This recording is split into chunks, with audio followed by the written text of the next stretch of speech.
Chapter 78. Chu Qingyan raised her head and saw Xiao Su walking towards her.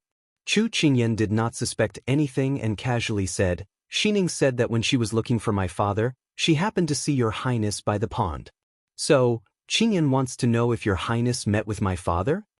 Chu Qingyan, who was tidying up her sleeves, did not notice that when she said this, Xiao Su's footsteps paused slightly. It seemed a bit unnatural, but Xiao Su quickly returned to normal.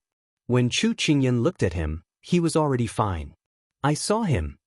Xiao Su sat down on the chair in front of her bed and casually replied. Hearing Xiao Su's reply, Chu Qingyan subconsciously tensed up. She did not forget what her father did to Xiao Su at the restaurant. At this time, she glanced at him, but unfortunately, she could not see anything from his eyes. Moreover, he never revealed his emotions, so she carefully probed, "Then did my father say anything, or did he do anything by the pond?" "What do you think your father would say?" Xiao Su asked back. Chu Qingyan choked. Was this person trying to fish for information? Chu Qingyan immediately shook her head. "I don't know. I'm just a bit curious. What did my father do by the pond for so long?" "Play with Hua Ling," Xiao Su said without changing his expression. He was not lying. Although he promised Father Chu to play with him, the one who really played with him was Hua Ling. Seeing that Xiao Su did not have any unhappy expression, she knew that her father was playing with Hua Ling. Chu Qingyan let out a sigh of relief. As long as her father did not provoke the big ice cube, it was fine. Otherwise, with the big ice cube's temper, it would be very easy for her father to step on his landmines. At that time, if she wasn't there, her father would suffer a calamity. However, she also felt that her father wasn't the kind of person who would easily be taken advantage of. It was just that the person in front of her was a big ice cube, so it was hard to say. However, it was clear that Chu Qingyan had forgotten one thing. Why would Hua Ling play with her father for no reason? "Do you still feel pain in your feet?" Xiao Su looked at her feet and asked. Obviously, she felt that Xiao Su did not want to continue the topic, so she replied, "It's a little better, but when I move, my ankle still hurts." "It's normal. The inflammation is still there. It will subside in 2 days." Xiao Su, who was usually a man of few words, spoke more than usual. "Don't worry about Ethereal's medical skills." After Chu Qingyan heard this, a touch of warmth floated in her heart. She thought that Xiao Su was worried that she would be afraid, so he deliberately explained and comforted her. Chu Qingyan nodded. Then she looked at him and slowly said the words she wanted to say when she saw him. "Your Highness, thank you for bringing my father and mother to see me. I'm very happy. This king said that he would compensate you." Xiao Su's mood did not fluctuate because of her words, but he calmly replied. Towards Xiao Su's reaction, Chu Qingyan felt that it was very normal. He was never a person who liked to show off what he did to gain other people's gratitude. When he said that he would compensate her, she thought that he was just casually saying it to appease her heart, but he kept his promise and fulfilled it the next day. Only she never thought that his compensation would be bringing her father and mother to the King of England's palace. She had thought of meeting her father and mother after the disaster, but between life and death, she was most concerned about them. However, he had carefully arranged it for her, which made her feel a bit moved. Then can my father and mother still come to the king's palace in the future? Perhaps it was because she was happy that she blurted it out without thinking. But when his eyes looked over, she was a bit hesitant. Would he think that she was reaching for a yard after getting an inch? Xiao Su did not mistake the annoyance in her eyes. Could it be that in her eyes, he was a cruel tiger and wolf without any human feelings? He looked at her and calmly said, "It's not that you can't, but..." Chu Qingyan's eyes lit up. "But what?" "You have to cooperate with Ethereal and properly treat your foot." Although in front of him she always acted like an obedient child, Xiao Su knew that it was all just an appearance. She was not a person who could control her temper, so he made a few rules with her. "No problem." Chu Qingyan reached out her hand and placed it in front of her forehead, looking very cute as she saluted. Xiao Su faintly averted his gaze and declined to comment. At this time, Zi walked in with a bowl of medicine. Her face was filled with displeasure as she said in an unkind tone, "The medicine is ready." Because Ziyi's head was raised, her eyes were looking up, so she did not notice that her lord was sitting in the room. These disrespectful words clearly made Xiao Su frown. Chu Qingyan looked at Xiao Su. She lowered her brow and her lips curled. She had thought that it would be a while before this servant girl would shoot herself in the foot. She did not think that this day would come faster than she thought. When Zi walked to the bed, she saw a familiar black color from the corner of her eyes. She was a bit confused, but when she lowered her head, she met with a pair of sharp eyes. Her entire body trembled and she began to tremble. "Well, Lord, why are you here? What? Is there anywhere in this king's palace that Ben Wang cannot go? Could it be that Ben Wang needs to report his whereabouts to you?" Xiao Su coldly said. Zi had already been frightened by her lord's imposing manner. Now that his words fell, her entire body turned cold. With a putong sound, she knelt down and said with a pale face, "This servant does not dare. This servant misspoke. This servant does not dare." When she knelt down, Chu Qingyan clearly heard the sound of bones hitting the ground. However, she did not feel pity for Zi, because she knew that if she was the one kneeling on the ground, Zi would clap her hands and cheer. She would even mock her. Xiao Su raised his hand to indicate for her to stop. He rarely punished the servants in the inner courtyard. Everything was always handled by Hong Yi. Moreover, in front of him, no one dared to offend him. So, this was the first time Xiao Su faced this kind of situation. Seeing her terrified face, he ordered, "Bring the medicine up." When Zi saw that Lord had spared her, she immediately handed over the bowl of medicine. However, the moment she handed it over, she regretted it. Her face became even paler. However, there was no chance for her to take it back. Xiao Su took the bowl from her hand.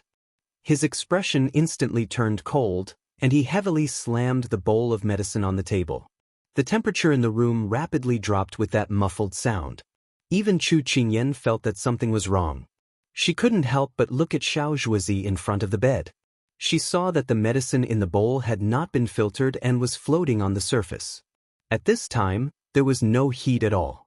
It could be seen that Zi did not care much about her medicine. "Call Hong in." Xiao Su's voice was as cold as ice. As soon as he said this, Chu Qingyan heard the sound of footsteps coming closer and further away.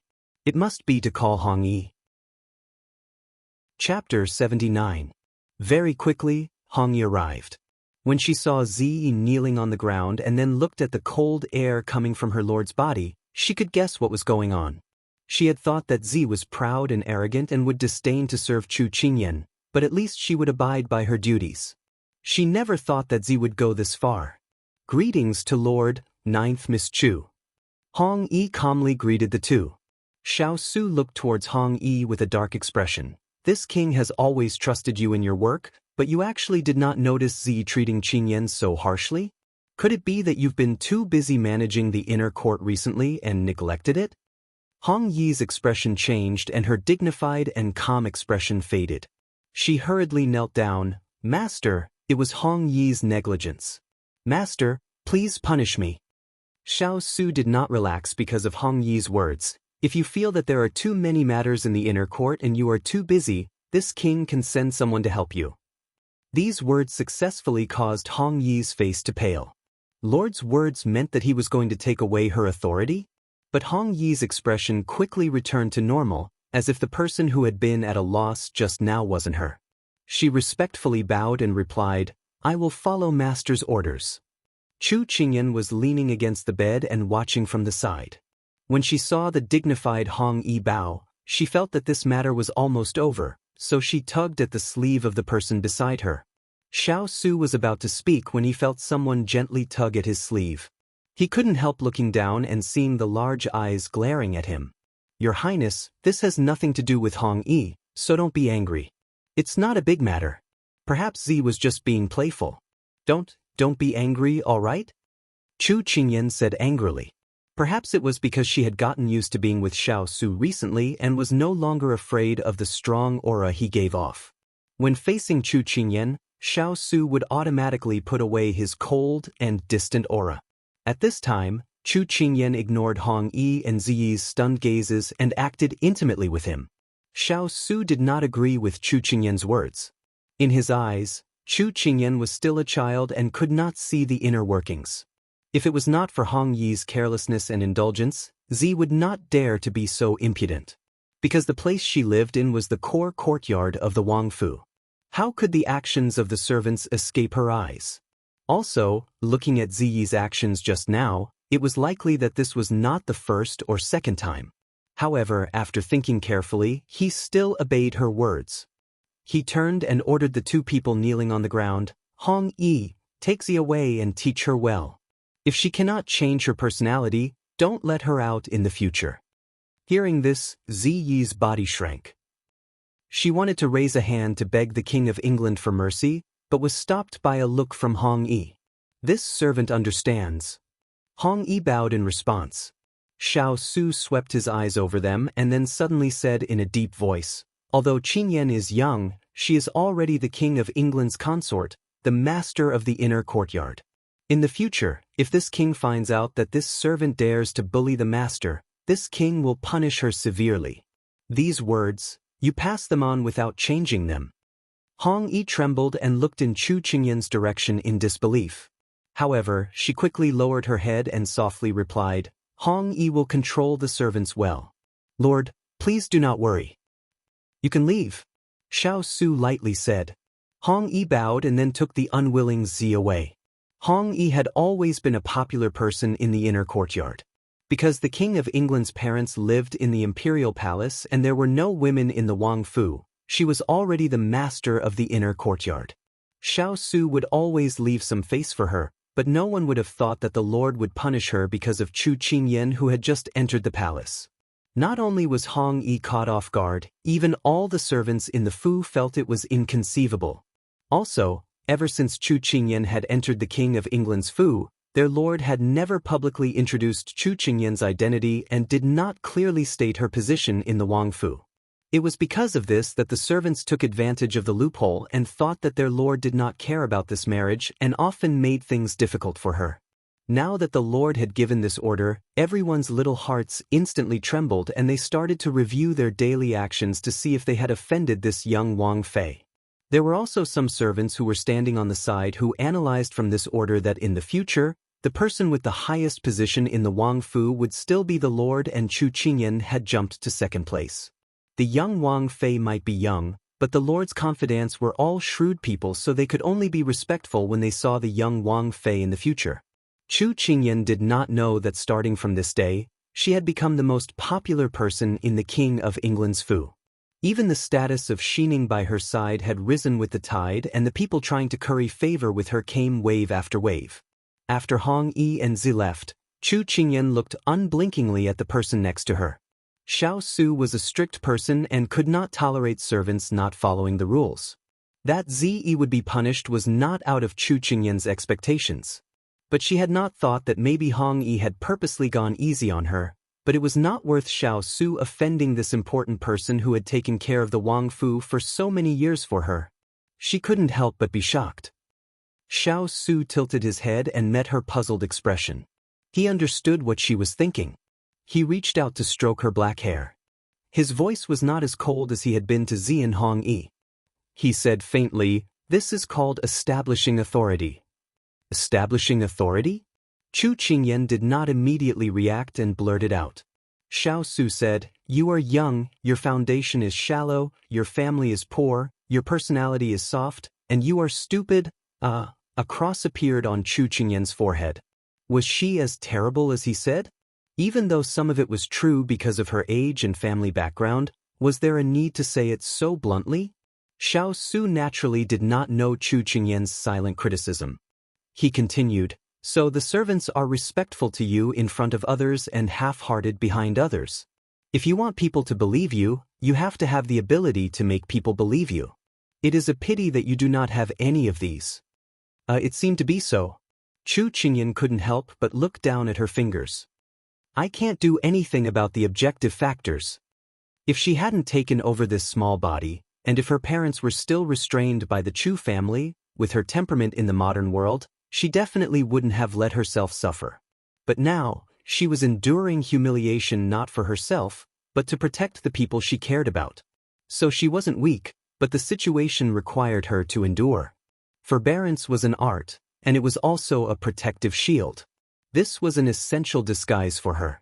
Hearing Chu Qingyan's disappointed words, Xiao Su slightly curved his lips. However, there is a way to remedy it. What?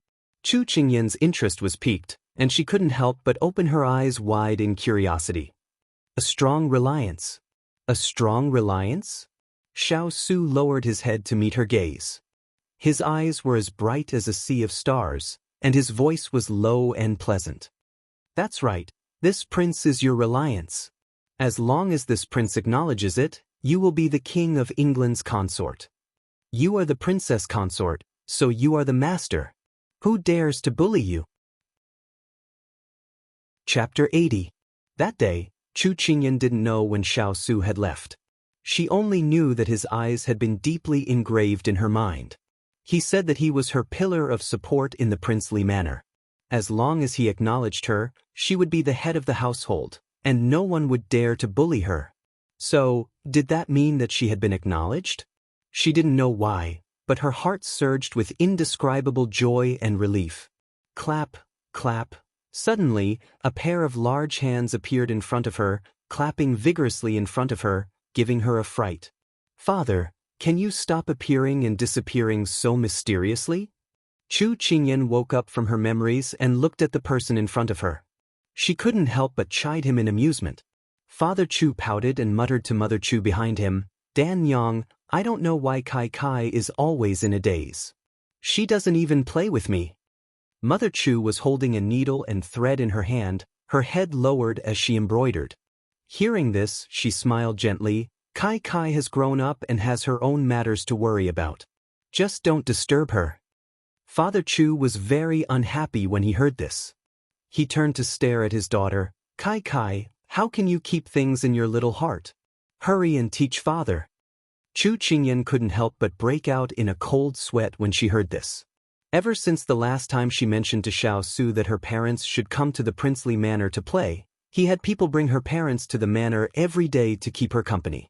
However, he had ordered her father not to disturb him when he had nothing to do. Because the day before yesterday, her father had run to the study to look for him and had almost turned the study upside down. When she thought of Xiao Su, she couldn't help but think of the matter of the assassins that the Sichuan emperor had ordered him to investigate. Although Xiao Su had caught all of the assassins and brought them to justice, they were all death warriors.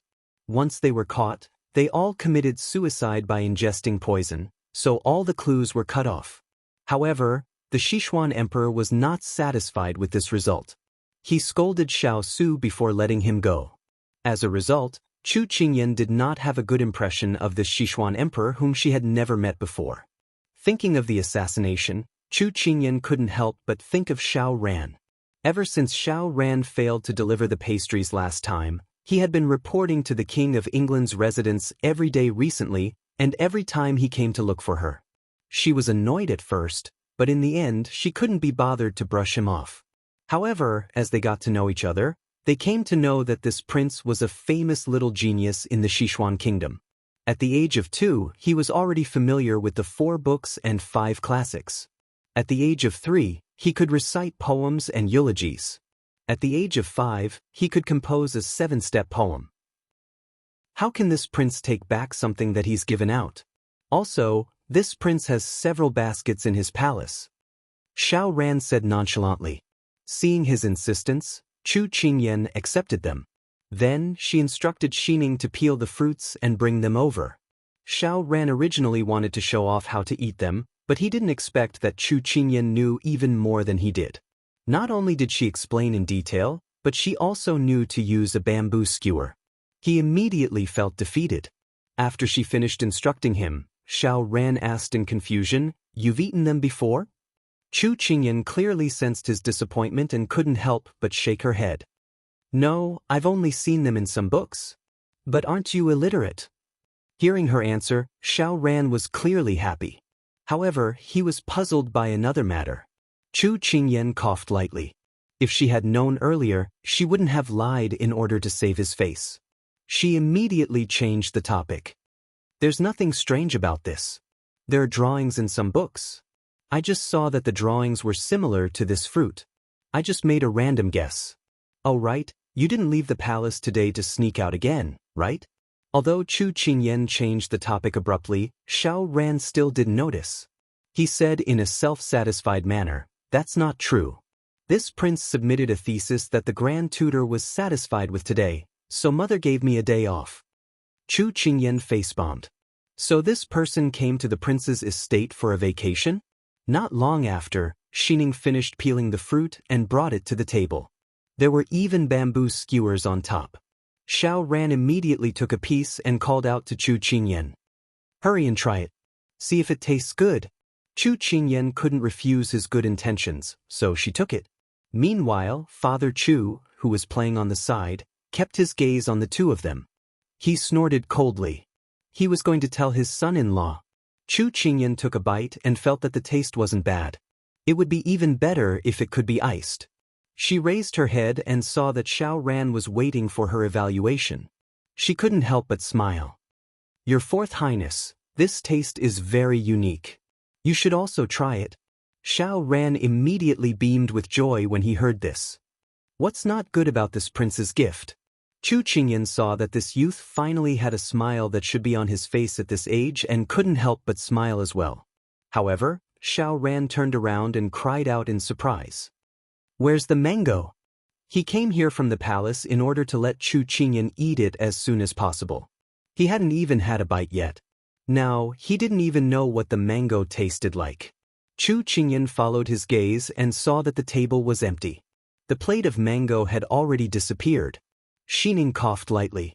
She didn't see anything. She didn't see her husband take the plate away. She didn't see anything, and that plate of mango was already on its way to the study. Chapter 81. That's right, that plate of mangoes was taken away by Father Chu. At this time, he was filled with anger. His eyes were wide open as he stormed towards the study. He had come to this study many times. Most of the time, he came to play with the scallion upside down, but the scallion upside down always left him to play by himself. The person guarding the door of the study was unfortunately Turin. Turin had left the palace a few days ago and only came back today. He wanted to have a good rest, but he was tricked by Hualing to help him on duty, saying that he wasn't feeling well today. Turin doubtfully agreed. Because he hadn't been in the palace for a while, he didn't know what was going on in the palace. When Father Chu walked over, he immediately shouted coldly, "Who is it? What do you want?" Father Chu saw that the person guarding the door wasn't that brat Hualing, but a stranger. Although he didn't recognize him, he knew that he was someone close to his son-in-law, so he acted familiar and said, "I'm here to find my son-in-law." Black Impermanence quickly opened the door. Because he came back today, he hadn't changed out of his black casual clothes. Turin looked down at his clothes and his eyes twitched. "Impudent." "Impudent? I'm not impudent, I'm not impudent. Quickly let me in, I have an urgent matter to find my son-in-law." Father Chu waved his hand at him. Seeing that this person's mind wasn't clear, Turin suddenly had an impression of this person. Wasn't this Chu Qingyan's father that he and Lord had seen when they visited the Chu family at night? He heard that he was as dumb as a child. Now that he saw him, it was true. Turin didn't like Chu Qingyan to begin with, so he spoke coldly at this time. "The study is an important place. How can an outsider like you enter? Quickly leave, otherwise don't blame me for being impolite." Father Chu felt that this person was really stubborn, but he was guarding the door of the study and looked like his martial arts weren't weak, so he said unhappily, "Black Impermanence, I already said that I want to see my son-in-law. Why are you blocking me? I'm not the one who wants to see you. Do you not know my identity? Who do you think you are?" Turin retorted. Mr. Chu didn't seem to notice the mockery in his words and smiled proudly. "You'll be scared to death if I tell you. But I won't tell you that I'm Lord's father-in-law. You can ask White Impermanence secretly." What was the White Impermanence? When Turin thought of the white-clothed Hualing who liked to look at ethereal, his eyes twitched. No wonder Hualing wanted to trick him into working here. He must have known that he would meet this troublesome Father Chu. "If you don't leave then," before Turin could speak, he heard a cold voice coming from the study. "What's the commotion outside?" Turin paused when he heard that. Mr. Chu took the opportunity to push him away and rushed into the study. He shouted, "I have good news and bad news for you." The person in the study was holding a weasel bristle between his fingers and was about to throw it at the intruder, but when he heard the familiar voice that gave him a headache, he immediately stopped and looked at the intruder with a cold expression. "What's the matter?" Xiao Su looked at Turin when he said this. Turin was a little annoyed that he didn't stop this weak Mr. Chu. He cupped his hands and said, "Master, this person wanted to rush in without any explanation. He said he had something to talk to you about. I didn't let him in, but he kept pestering me." "I didn't pester him. He didn't let me in." Mr. Chu looked wronged. Xiao Su knew Mr. Chu's temperament, so he didn't pursue the matter. He asked, "What's the good news and bad news?" He also knew that if he didn't get to the point with Mr. Chu, he would probably talk for a long time. Mr. Chu was surprised. "Son-in-law, how did you know what I was going to tell you? You're so smart. You're like a roundworm in my stomach." Turin's face darkened. Who was shouting so loudly just now? Xiao Su was silent for a moment. Then he said, "Say it." Mr. Chu didn't care about anything else. He smiled and was about to say something. But when he glanced at Turin, he suddenly glared at him. "I'm only going to tell you these two things. No one else is allowed to come close." The earth spirit was instantly enraged. This person was clearly returning the words that it had said to him just now. But he wasn't worried at all. His master wouldn't let him leave for a fool. "But, Turin, get out." Crack! Turin's face suddenly froze. "Yes, master," he answered woodenly. Turin couldn't believe it at all. He walked out in a daze. "Don't forget to bring me some food," Mr. Chu said to Turin with a smile. After he left, Mr. Chu turned his head and saw his son-in-law looking at him coldly. He couldn't help but shudder. But soon he straightened his chest. His son-in-law was like a block of ice, but his heart was warm. It didn't matter. He didn't believe that he couldn't melt him. "Say it." Xiao Su played with the brush in his hand. He casually leaned against the back of the chair and closed his eyes. He didn't look at the people below. Mr. Chu smiled. "Do you want to hear the good news or the bad news first?" "It's up to you," Xiao Su said indifferently. "Then I'll tell you the good news first," Mr. Chu said happily. The big tabby cat in the mansion gave birth to a litter of kittens. There are 7 of them. "I'm so happy, so happy." Xiao Su already knew that his good news wasn't valuable. He said casually, "Congratulations." He didn't care whether his son-in-law was listening or not. Mr. Chu was happy for a while. Then he suddenly became serious. "Son-in-law, there's another piece of bad news." "What is it?" Xiao Su still said casually. "Someone is eyeing your wife. She's going to be taken away," Mr. Chu said seriously. Xiao Su's indifferent mood was slightly stirred by his serious expression. "A corner? A corner in the prince's mansion? It's your 4th younger brother. He's a rich man. He always comes to the mansion to look for Kai Kai. He even sends gifts to please her. Look, this is what he sent." Afraid that his son-in-law wouldn't believe him, Mr. Chu took out the plate that he had been carrying behind him. It was the mango that Chu Qingyan had lost in her room. Mr. Chu had almost eaten it all along the way. Now there were only a few pieces left on the plate. From his description, Xiao Su couldn't associate the word rich with his handsome 4th younger brother. But he unconsciously listened to his words. Seeing that his son-in-law seemed to be a little concerned, Father Chu immediately patted his chest and said loudly, "But don't worry, your corner is very sturdy. I'm old but strong, and I'll guard it for you with a hoe. If anyone tries to steal your corner, I'll beat them up with a hoe." Xiao Su suddenly smiled faintly, and the coldness in his eyes dissipated a lot. When Mr. Chu saw that his son was looking at him, he thought that his son had taken a fancy to the mango in his hand. He couldn't help but feel a little embarrassed. "Son-in-law, I originally wanted to use this fruit to reward you for working hard to support the family. But I accidentally spilled it. Also, your mother hasn't eaten it yet." Xiao Su was misunderstood by his father. The corners of his mouth stiffened. When he saw the yellow fruit shavings at the corner of his mouth, the corners of his eyes twitched. In the end, Mr. Chu happily took the plate back. He also took the brush that his son-in-law was playing with just now. Chapter 82.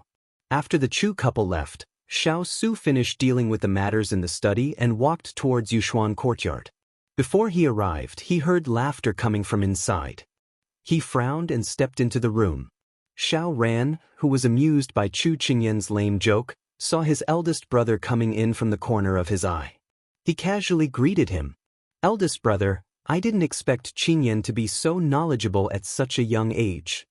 Xiao Su walked to the pearwood chair in the room and sat down. Xiao Ran was clearly in high spirits. He repeated Chu Qingyan's joke to his eldest brother. "Eldest brother, a banana was walking on the road. As he walked, he got hot and took off his clothes. Guess what happened to him?" "Ha!" Xiao Su, Xiao Ran, "Haha, I can't take it anymore. My stomach hurts from laughing." Xiao Su, Xiao Ran, "Ha!" In the end, he fell down. "Ha! Isn't it funny?" Xiao Su didn't comment on his crazy fourth brother. Chu Qingyan, she never knew that Xiao Ran was so easily amused. Fortunately, she only told him one joke and didn't tell him all the jokes. "Qingyan, tell me another one. I've never thought that this kind of story was so funny." Xiao Ran said to her rudely. There were still 2 drops of tears at the corners of his eyes. They were from his laughter. Chu Qingyan clearly didn't want to talk to him anymore. Xiao Su calmly glanced at his second brother, who was staring at Chu Qingyan's dead body. He recalled what Chu Qingyan's father had said earlier and picked up the teacup beside him. He tapped the lid of the teacup and said thoughtfully, "I heard that Imperial Father is going to check your writing and archery homework?" Hearing this, Xiao Ran's smile disappeared, and his expression was no longer playful. "That's right. 3 days later, Imperial Father will test me on my writing and archery skills. Next month it will be my chess skills." Xiao Su lowered his head and drank a mouthful of tea. The fragrance of the tea spread in his mouth and tongue. It was sweet, but it was slightly bitter when it went down his throat. He said unhurriedly, "Your mother has always placed great importance on your homework. In the next few days, you should stay in the palace and practice. Otherwise, if your grades aren't good, I'm afraid you won't have the chance to leave the palace." Xiao Ran originally wanted to protest. Even if he didn't practice hard, his grades wouldn't be bad. However, when he thought of his mother's strict requirements, he couldn't help but shut his mouth. He secretly looked at Chu Qingyan. If she said that he should visit her more often, he would definitely fight for the chance to come find her. But why was her gaze always on the weasel hairbrush in his hand? Thus, Xiao Ran said angrily, "I know. This subject brother will go back and practice hard."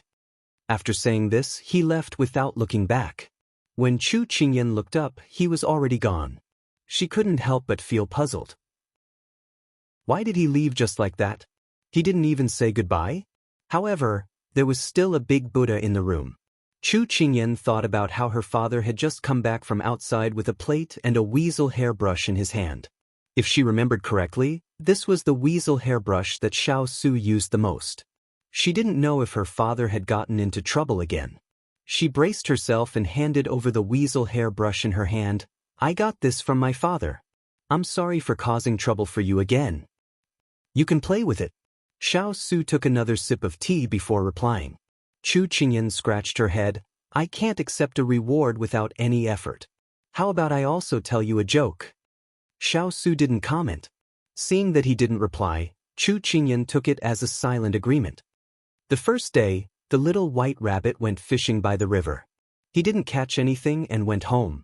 The second day, the little rabbit went fishing by the river again. He still didn't catch anything and went home. On the third day, when the little white rabbit just reached the river, a big fish jumped out of the river and shouted at the little rabbit, "You little bastard, if you dare to use carrot as bait again, I'll beat you to death." After Chu Qingyan finished, she couldn't help but grin. However, when she looked up and saw that Xiao Su was sitting there like a pine tree and wasn't amused by her joke at all, she couldn't help but doubt herself. Could it be that her ability to tell jokes had deteriorated? Or was his ability to laugh too much? What about the fourth day? Xiao Su put down his cup and asked. She didn't expect him to ask, but this question. Chu Qingyan was in a difficult position. On the fourth day, the little rabbit still used carrots to fish. Xiao Su didn't wait for her answer and continued. This time, it was Chu Qingyan's turn to widen her eyes. Why? Because the little rabbit only had carrots at home. Xiao Su said seriously. Chu Qingyan was instantly thrown into disarray. When it came to the king of awkward silence, it was none other than the person in front of her. The next day, Father and Mother Chu were brought over as usual, but this time, they brought a few children. Chu Qingyan looked at Madame Xing and Madame Wang in front of her and frowned slightly. However, she smiled and greeted them politely. Second aunt, third aunt, how have you been? Madame Xing and Madame Wang were originally unwilling to come to King Ying's residence because they had always felt that Xiao Su's temperament was unpredictable, cold-blooded, and cruel. The main reason was that the rumors outside were too frightening, so before they came, they had thought about it for a long time. However, they saw that Father and Mother Chu often went in and out of King Ying's residence and ate there every day. Mother Chu had recently become round and smooth, and Father Chu was also full of vitality. They couldn't help but wonder what benefits King Ying's residence had given them. Old Madame Chu was also wondering if the King of England gave them special treatment because the Chu family was Chu Qingyan's maiden family. Then, could they take the opportunity to get some benefits? Therefore, with this idea, their greed grew bigger and bigger. Today, Madame Xing and Madame Wang insisted on coming to the prince's mansion with Father and Mother Chu. Due to Chu Qingyan's rising status in the prince's mansion and the lord's protection, these servants who came to pick them up were only polite to the Chu family. Seeing that they wanted to come, they didn't stop them. They just needed to arrange an extra carriage. Therefore, Madame Xing and Madame Wang, who had tasted the sweetness, were all smiles and their faces were full of smiles. They thought that they could definitely find out how Chu Qingyan was doing in the King of England's mansion this time. Old Madame Chu had told them that if Chu Qingyan was doing well in the King of England's mansion, they must get some benefits for the Chu family.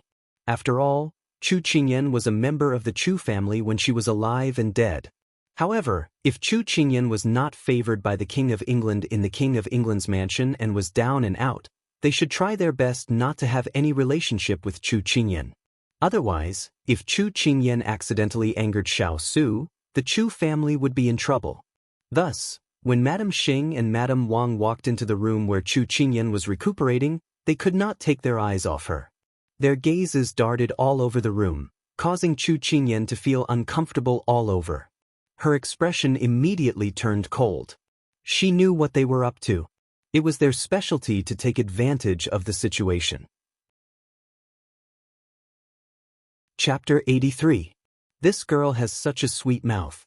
Actually, as long as you are fine, our Chu family will also be fine. Madame Xing covered her mouth with her handkerchief. If others didn't know the relationship between their family, they would think that they were very harmonious. However, Chu Qingyan could tell that she was implying that they were bound together for good or ill. Chu Qingyan and the Chu clan were like grasshoppers tied to the same rope, and neither of them would have a good ending. No, it should be said that if anything happened to her, the first thing the Chu family would do would be to kick her out. Chu Qingyan smiled and ignored her words. She ordered the servants to serve them tea. Madame Chu looked at her daughter awkwardly. She knew that she had brought trouble to her daughter this time. Chu Qingyan gave her mother a reassuring smile, then casually asked about the Chu family situation. When Madame Wang saw this, she immediately seized the opportunity and began to complain about being poor. Little Qingyan, you don't know this, but recently, there has been an increase in the number of people in the residence, and we have been running low on money. Your third uncle and your brothers have been tightening their belts to survive. Chu Qingyan held her forehead. Was she implying that the Chu family was going to be poor because of her father and mother? But how much rice could my father and mother eat? Chu Qingyan looked at Madame Wang's oily face and remained silent. Yes, it's already summer, but no one in the residence is wearing summer clothes. A few days ago, old Madame almost fell ill from the heat. How sad. Madame Xing cried about being poor for the second time. Her voice and expression were as real as they could be. However, Chu Qingyan continued to remain silent when she saw that she was wearing the latest summer clothes that were trending in the capital. Madame Xing and Madame Wang didn't expect Chu Qingyan to be so calm. They looked at each other and didn't know how to continue the act. After all, No one would watch a one-man show. No matter how thick-skinned they were, they wouldn't be able to carry on. When they were almost done, Chu Qingyan said with difficulty, After hearing the situation from my two aunts, Qingyan felt miserable and wanted to help. She saw her two aunts' eyes light up. She smiled slightly and continued in a sorrowful voice, But I have the heart, but I don't have the strength. Even though Qingyan was in the king's palace, she did not have a prominent status. It was also difficult for her to move around in this place. She was injured again and again, and the amount of medicine she drank was more than the amount of food she ate. I've been living a very... In the end, Chu Qingyan sighed and couldn't continue. Madame Xing and Madame Wang looked at Chu Qingyan suspiciously. They couldn't tell whether what she said was true or not, but it was true that she was injured and lying on the bed. Could it be that the King of England was really as cruel as the rumors said? He was even willing to hurt a young child like Chu Qingyan? Instantly, the two of them thought of the same thing and couldn't help but tremble. Seeing that she had achieved her goal, Chu Qingyan said a few more polite words and then asked Xining to lead the two of them to the side hall to leave some space for her and her parents. It's mother's fault that they took the opportunity to make trouble for you. After Madame Xing and Xining left, Chu Qingyan's mother blamed herself. Chu Qingyan smiled and said, Mother, it's useless even if you stop them. Once they see delicious food, flies will stick to it no matter what. You can't chase them away. So don't worry, I'll take care of everything. Chu Qingyan's mother sighed and reached out to touch her daughter's head. She said with relief and pity, Children of poor families are able to take care of the family early. Children of poor families grow up early. It's been hard on you. Chu Qingyan leaned on her mother and said coquettishly, It's not hard, not hard. As long as I'm with father and mother, even if it's hard, daughter will drink it and turn it sweet. Chu Qingyan's mother was amused by her and couldn't help but pat her back and coax her. After talking for a while, Chu Qingyan felt that the room was a little quiet. She opened her eyes and searched for her father for a long time, but she couldn't find him. Chu Qingyan's mother noticed her gaze and knew that she was looking for her father. She couldn't help but laugh. Perhaps he went to look for His Royal Highness again. Speaking of which, it's really strange. Why does your father hit it off so well with His Royal Highness? The moment he came to the prince's estate, he wanted to look for him. Chu Qingyan held her forehead. She also wanted to know where her father's strong self-confidence came from, since he always believed that Xiao Su was the purple-faced man who was saved that day. As expected, Chu Qingyan's father slipped away to look for his son-in-law again. When he returned, Chu Qingyan saw that he had a mysterious expression on his face. When she asked him why he went to look for Xiao Su, he only smiled and didn't say anything. Chu Qingyan felt that as long as her father didn't cause any trouble, she didn't care about anything else. This time, before Chu Qingyan's mother left, she said to her daughter, In order to prevent them from using the opportunity to enter the estate to threaten you again, mother and your father won't come to visit you often in the future. Your leg injury is almost healed, so just take care of yourself. Knowing that her mother was thinking for her sake, Chu Qingyan was a little touched and a little reluctant to part with her. Kai, remember to miss father often. Also, remember to make the scallion upside down miss father often. The somewhat sad atmosphere was dispelled just like that by her father's jest. Chu Qingyan didn't know whether to laugh or cry as she watched them leave the room. Meanwhile, Madame Xing and Madame Wang were sitting restlessly in the side hall. When Chu Qingyan's mother and son were about to leave, they immediately urged them to leave quickly, as if they would die if they stayed any longer. When she saw the expressions on Madame Xing and Madame Wang's faces when they left, Chu Qingyan only chuckled. She would benefit anyone but this turtle dove occupying a magpie's nest. As for the person in the study, ever since Chu Qingyan's father left, he fell into deep thought. The book in his hand didn't even turn a single page. It was still on the page when Chu Qingyan's father entered the study. Son-in-law, let me tell you a secret. Chu Qingyan's father said happily the moment he entered the room. Xiao Su was already familiar with his words. Perhaps the colorful cat in the residence had given birth, or the willow branches in front of the door had grown longer, or the stray dog's broken leg had healed. Yes. He didn't find it strange. It's definitely true this time. Because this is the happiest time of the year. Chu Qingyan's father was completely immersed in his own world, but Xiao Su didn't intend to pull him out of it. Chu Qingyan's father, who was immersed in his own world, approached him and whispered something. Xiao Su's hearing was very good. Even though Chu Qingyan's father spoke very softly, he heard it clearly. His eyes narrowed slightly, and his expression was somewhat unreadable. As soon as Chu Qingyan's father finished speaking, he chuckled and winked at him. I wouldn't tell an ordinary person. Son-in-law, perhaps father won't have time to visit you in the near future. You have to take good care of yourself. Don't be like Kai Kai and always kick the quilt. Chu Qingyan's father nagged, looking reluctant to part with him. When Xiao Su finally came back to his senses, there was no one in front of him. He tapped his fingers on the table, thinking about the secret Chu Qingyan's father had told him before he left. In 3 days it would be Tsaitsai's birthday. Chapter 84. Because Xiao Su had a habit of going to Chu Qingyan's room after coming back from the study, every time it happened to be mealtime, so the kitchen was set up in her room. This time, Huang Yi had people bring the dishes and chopsticks over as usual. And because Chu Qingyan's foot was injured, Huang Yi specially prepared a small table for her on the bed to make it convenient for her to eat. Because Chu Qingyan's leg was injured, Huang Yi's idea was to nourish her body with whatever she ate. Therefore, she would always serve Chu Qingyan braised pork trotters, steamed duck's feet, honey chicken drumsticks, and other animal limbs. Furthermore, she would always use the same ingredients, but she would always cook them in different ways. Her culinary skills were good, and Chu Qingyan would always enjoy her food. However, if she ate too much, there would be a time when she got tired of it. So now Chu Qingyan's eyes drifted to the dishes on the other table. Crispy prawns, spicy chicken, tofu with clams. Once she saw them, Chu Qingyan couldn't move her eyes away.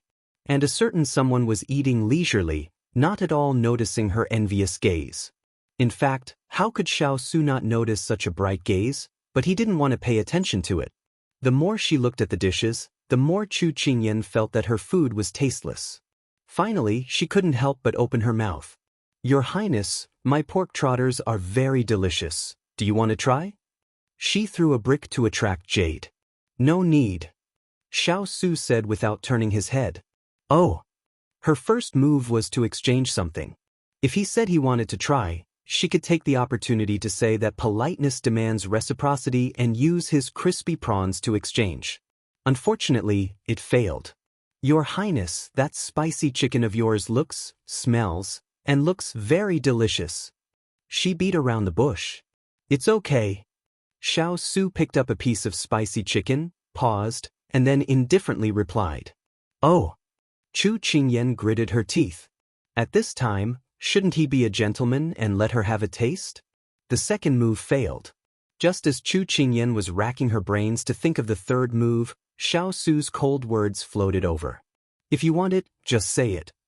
Chu Qingyan raised her head subconsciously. Wouldn't it be too embarrassing to say it directly? Chinese men and women were particular about being tactful. But the next sentence came again.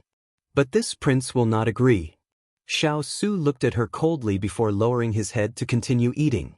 Chu Qingyan's eyes, which were originally filled with surprise and anticipation, suddenly turned into resentment.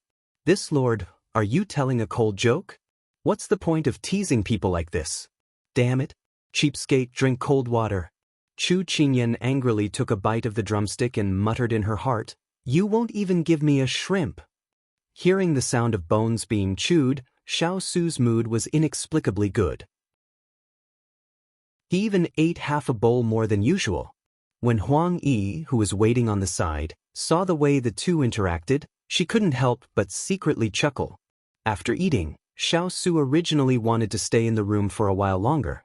Unfortunately, a certain someone was still holding a grudge over the meal just now and ignored him. Xiao Su inwardly laughed, then left the room, leaving this girl to be awkward on her own. After her lord left, Huang Yi ordered the servants to clean up the table, then walked over to Chu Qingyan with a deep smile on her face. Chu Qingyan looked up and saw Huang Yi's evil smile.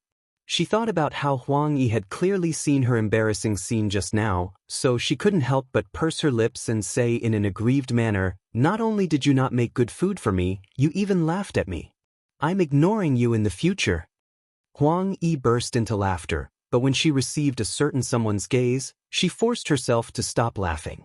"Actually, it's not that this servant doesn't want to make those dishes for you, but Lord Ethereal said that you're not suited to eat spicy and seafood food at the moment. Otherwise, this servant wouldn't dare to be so harsh on you." Chu Qingyan finally remembered that when she dodged those knives and swords, her arm had been slightly grazed. She really couldn't eat those, otherwise it would leave a scar. She had an epiphany. No wonder Xiao Su didn't let her eat those things. Although his personality was a bit cold, he wouldn't go so far as to fight over food with a child. After receiving an answer, Chu Qingyan's mood improved for no reason, but she still kept a straight face and took the opportunity to threaten Huang Yi. Once her injuries were fully healed, she would make a table full of delicious food to appease her soul. Huang Yi readily agreed. Even Xining on the side interrupted and took the opportunity to act coquettishly. She also wanted to eat good food. When Chu Qingyan heard the laughter in the room, she couldn't help but think of her previous life in the Chu family. Compared to back then, she was living a more carefree life now. All of this was given to her by Xiao Su. If it weren't for his occasional care, she was afraid that she would have been eaten alive in this bottomless noble family's courtyard. She was no longer as fearful of Xiao Su as before, and he was no longer so distant from her. It seemed that sometimes she couldn't help but want to get closer to him, although he was always cold and emotionless. But the strange thing was that she could always feel a trace of warmth from him. She didn't know what the future would be like, but it was fine to grasp the present. Sometimes, some unknown fear came from people's own imagination. She wanted to live a life that wasn't so sad. And the person Chu Qingyan was thinking about was sitting in the study at this time. In the study, 2 long tables were placed separately. On the table was a brush, ink, paper, and inkstone. The generals and strategists who were preparing to sleep in their respective manors suddenly received a secret order from the Lord and rushed to the King of England's manor. Everyone thought that something big had happened and rushed over in a hurry. But when they saw the familiar scene in the study, everyone took a step back. The Lord wouldn't ask them to teach some parenting skills again. How to raise a child. How to make a child obediently answer the inexplicable test paper. Hua Ling looked at these generals who had always been calm on the battlefield and couldn't help but laugh. "King, Lord, why did you call us here in the middle of the night?" A strategist who had always been eloquent stuttered at this time. Xiao Su faintly glanced at them, and everyone immediately lowered their bodies. "Do the test paper," he ordered. Everyone couldn't help but look at the test paper on the table. On the birthday gift for the child. Everyone's eyes twitched. Where did the Lord get this question? "King, Lord, I suddenly remembered that my mother has something to discuss with me.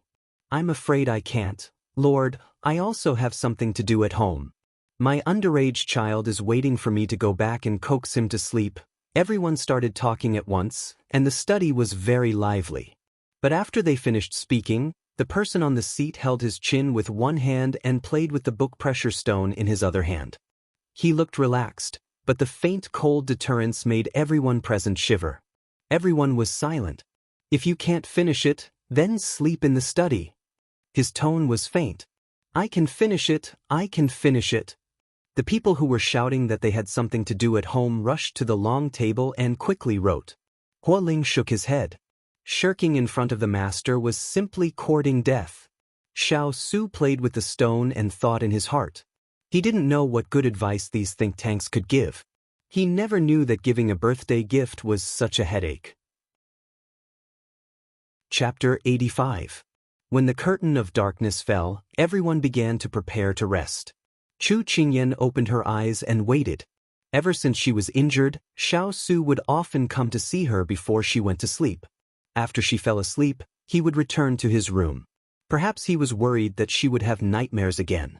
While Chu Qingyan was waiting quietly, a white figure appeared on top of the walls of the Ing King residence. The figure's charming eyes scanned the interior of the walls, and then, with a light tap of his feet, he shuttled through the interior of the residence like a ghost in the night. His speed was extremely fast, and it was clear that his martial arts skills were very high. He easily passed through the layers of guards, and if one did not look closely, it would seem as though a gust of wind had brushed past one's face. The white figure's goal was very clear. He went straight to the study room. Before he came, he had already obtained the layout of the King of England's palace. But when he stood on a tree branch in front of the study room, he found that the room that should have been completely dark was now brightly lit. Moreover, the figure that was reflected on the window screen was tall and straight. It seemed like he was flipping through something in his hand. The white figure narrowed his phoenix eyes. If he didn't guess wrong, this person should be the King of England, Xiao. It seemed like he came at the wrong time, so when he was about to leave, the summer wind blew up a corner of his clothes. It coincidentally entered the yawning Hualing's eyes. "Who is it? Come out!" Hualing coldly shouted. The white figure revealed an evil smile and flew out, flying towards Hualing. Hualing subconsciously blocked, but he never thought that person would turn around and quickly leave in the opposite direction. Hualing was shocked by how soft this person's body was. At this moment, that person had already flown several feet away. He felt like that person was deliberately playing with him. When he came to his senses, he angrily used his qinggong to chase after that person. When Xiao heard the commotion in the study room, he quickly came out. He saw that Hualing and the others had already chased after that person, but when he saw the direction they were chasing, his expression suddenly became gloomy. It was the direction of the inner courtyard. Chu Qingyan, who was a little sleepy, half closed her eyes. She was about to fall asleep when she heard some noise outside. It was accompanied by something about catching the assassin. She couldn't help but frown. At this moment, Xining pushed open the door and came in, looking a little flustered. Chu Qingyan asked, "What's going on outside? Why is it so noisy?" "I heard that an assassin broke into the manor. Lord Hualing is currently searching with the guards." Xining saw that her master was safe and sound, so she let out a sigh of relief. Chu Qingyan was a little surprised.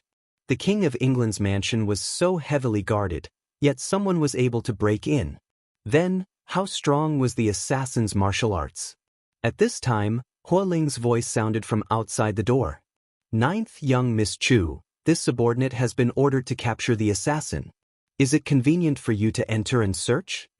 She knew that Hualing was waiting outside, so she let Xining go out and report. Xining received the order and went out. Not long after, Hualing and several guards followed behind her. Hualing nodded at her and then began to search the room. But after going around in a circle, he told her to rest early and left by himself. Chu Qingyan was no longer sleepy after hearing this noise. She simply hugged the blanket and leaned against the bed. Seeing Xining standing up and yawning, she had her leave. When she was the only one left in the room, she began to ponder. What was someone planning to do by breaking into the king's palace? Was it an assassination? Or was it a theft? Her mind was a little confused. As long as she entered a noble family, this kind of thing would be unavoidable. Only, she never thought that someone would have ideas about the King of England's mansion. Chu Qingyan, who was deep in thought, suddenly smelled a scent that did not belong to the room. It was a faint scent of flowers. His eyes widened abruptly as he raised his head and met a pair of seductive phoenix eyes.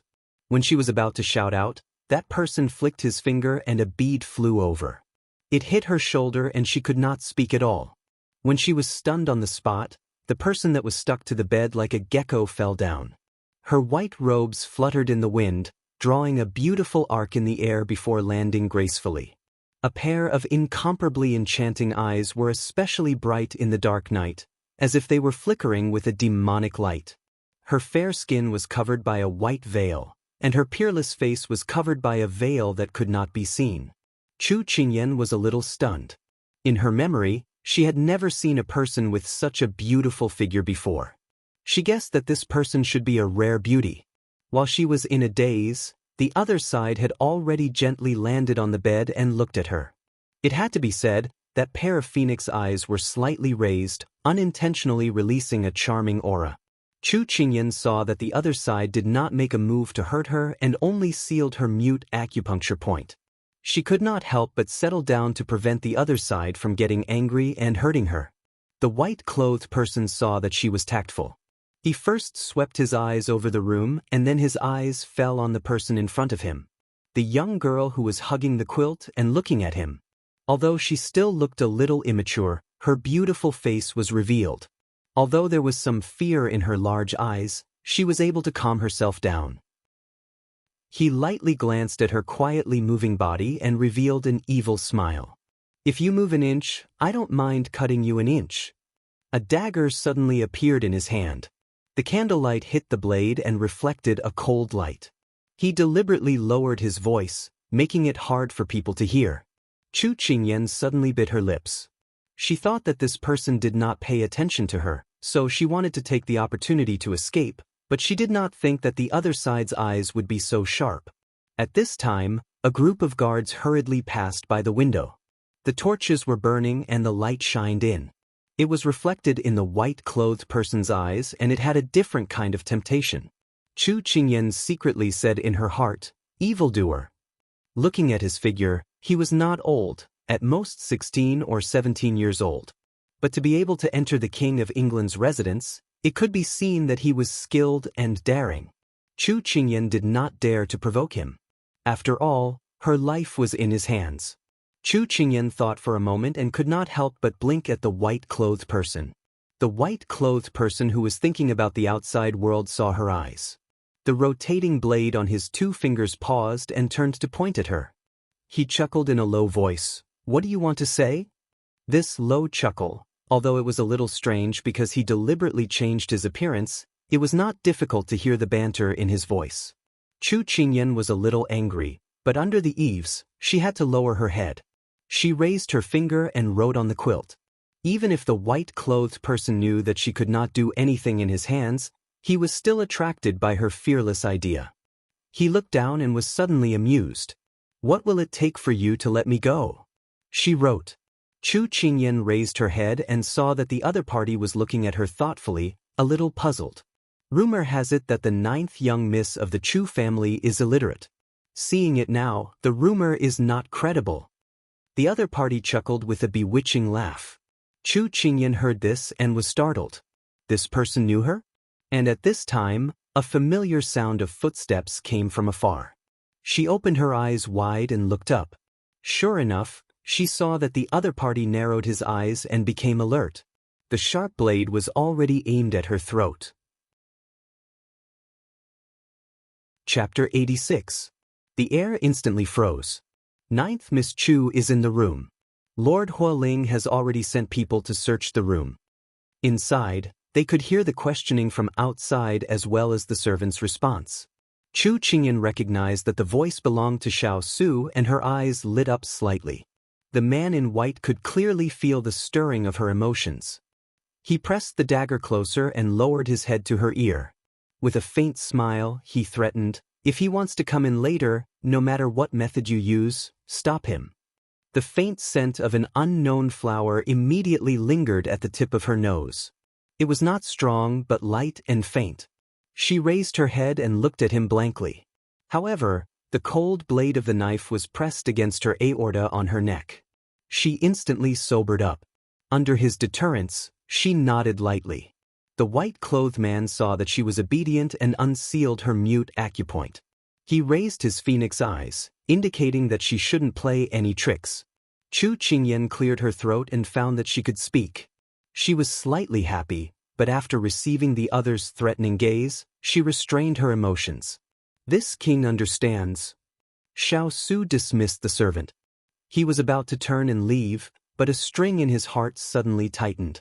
He couldn't help but stop and raise his hand to place it on the door. But he heard a muddled voice coming from inside. "Is His Highness outside?" Xiao Su lightly responded. "I heard that a bad person broke into the Fu. Qingyan is fine here. You need to be careful and rest early. Qingyan also needs to sleep." The words were still muddled and unclear, as if the person speaking was about to fall asleep. Xiao Su lowered his brows and lightly responded.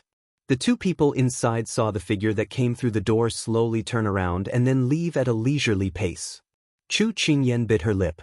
She didn't know if the big ice cube heard her words or not. When the white-clothed man saw the person leave, his heart relaxed. He was about to praise this little girl for being tactful when his eyes suddenly narrowed and the dagger in his hand moved. A figure broke through the window and entered the room. A leaf in his hand flew over at a speed faster than the white-robed man. The man in white immediately jumped away, but the leaf made a turn in the air and pierced deeply into the bed wall beside Chu Qingyan. The man in white glanced at the wall of the bed. If he hadn't dodged in time, his wrist would have been crippled. He looked at Xiao Su, who had flown in, and gave a low laugh. He did not expect this person to be so vigilant. Perhaps the little girl had said something that had aroused Xiao Su's suspicion. He had really underestimated Chu Qingyan. Chu Qingyan could clearly feel that the other party was looking at her with a smile that was not a smile, and her body stiffened. Seeing that she was unharmed, Xiao Su didn't say a word. He raised his hand and attacked the man in white. The man in white raised his phoenix eyes and a cunning light flashed in his eyes. The dagger in his hand flew towards the person on the bed. Xiao Su frowned and the leaf in his hand flew towards the dagger. And in this pause, the man in white escaped through the window that Xiao Su had broken through. Chu Qingyan stared in a daze as the dagger flying towards her was knocked down by the leaf in the air. This scene that only existed on television was actually happening in front of her eyes.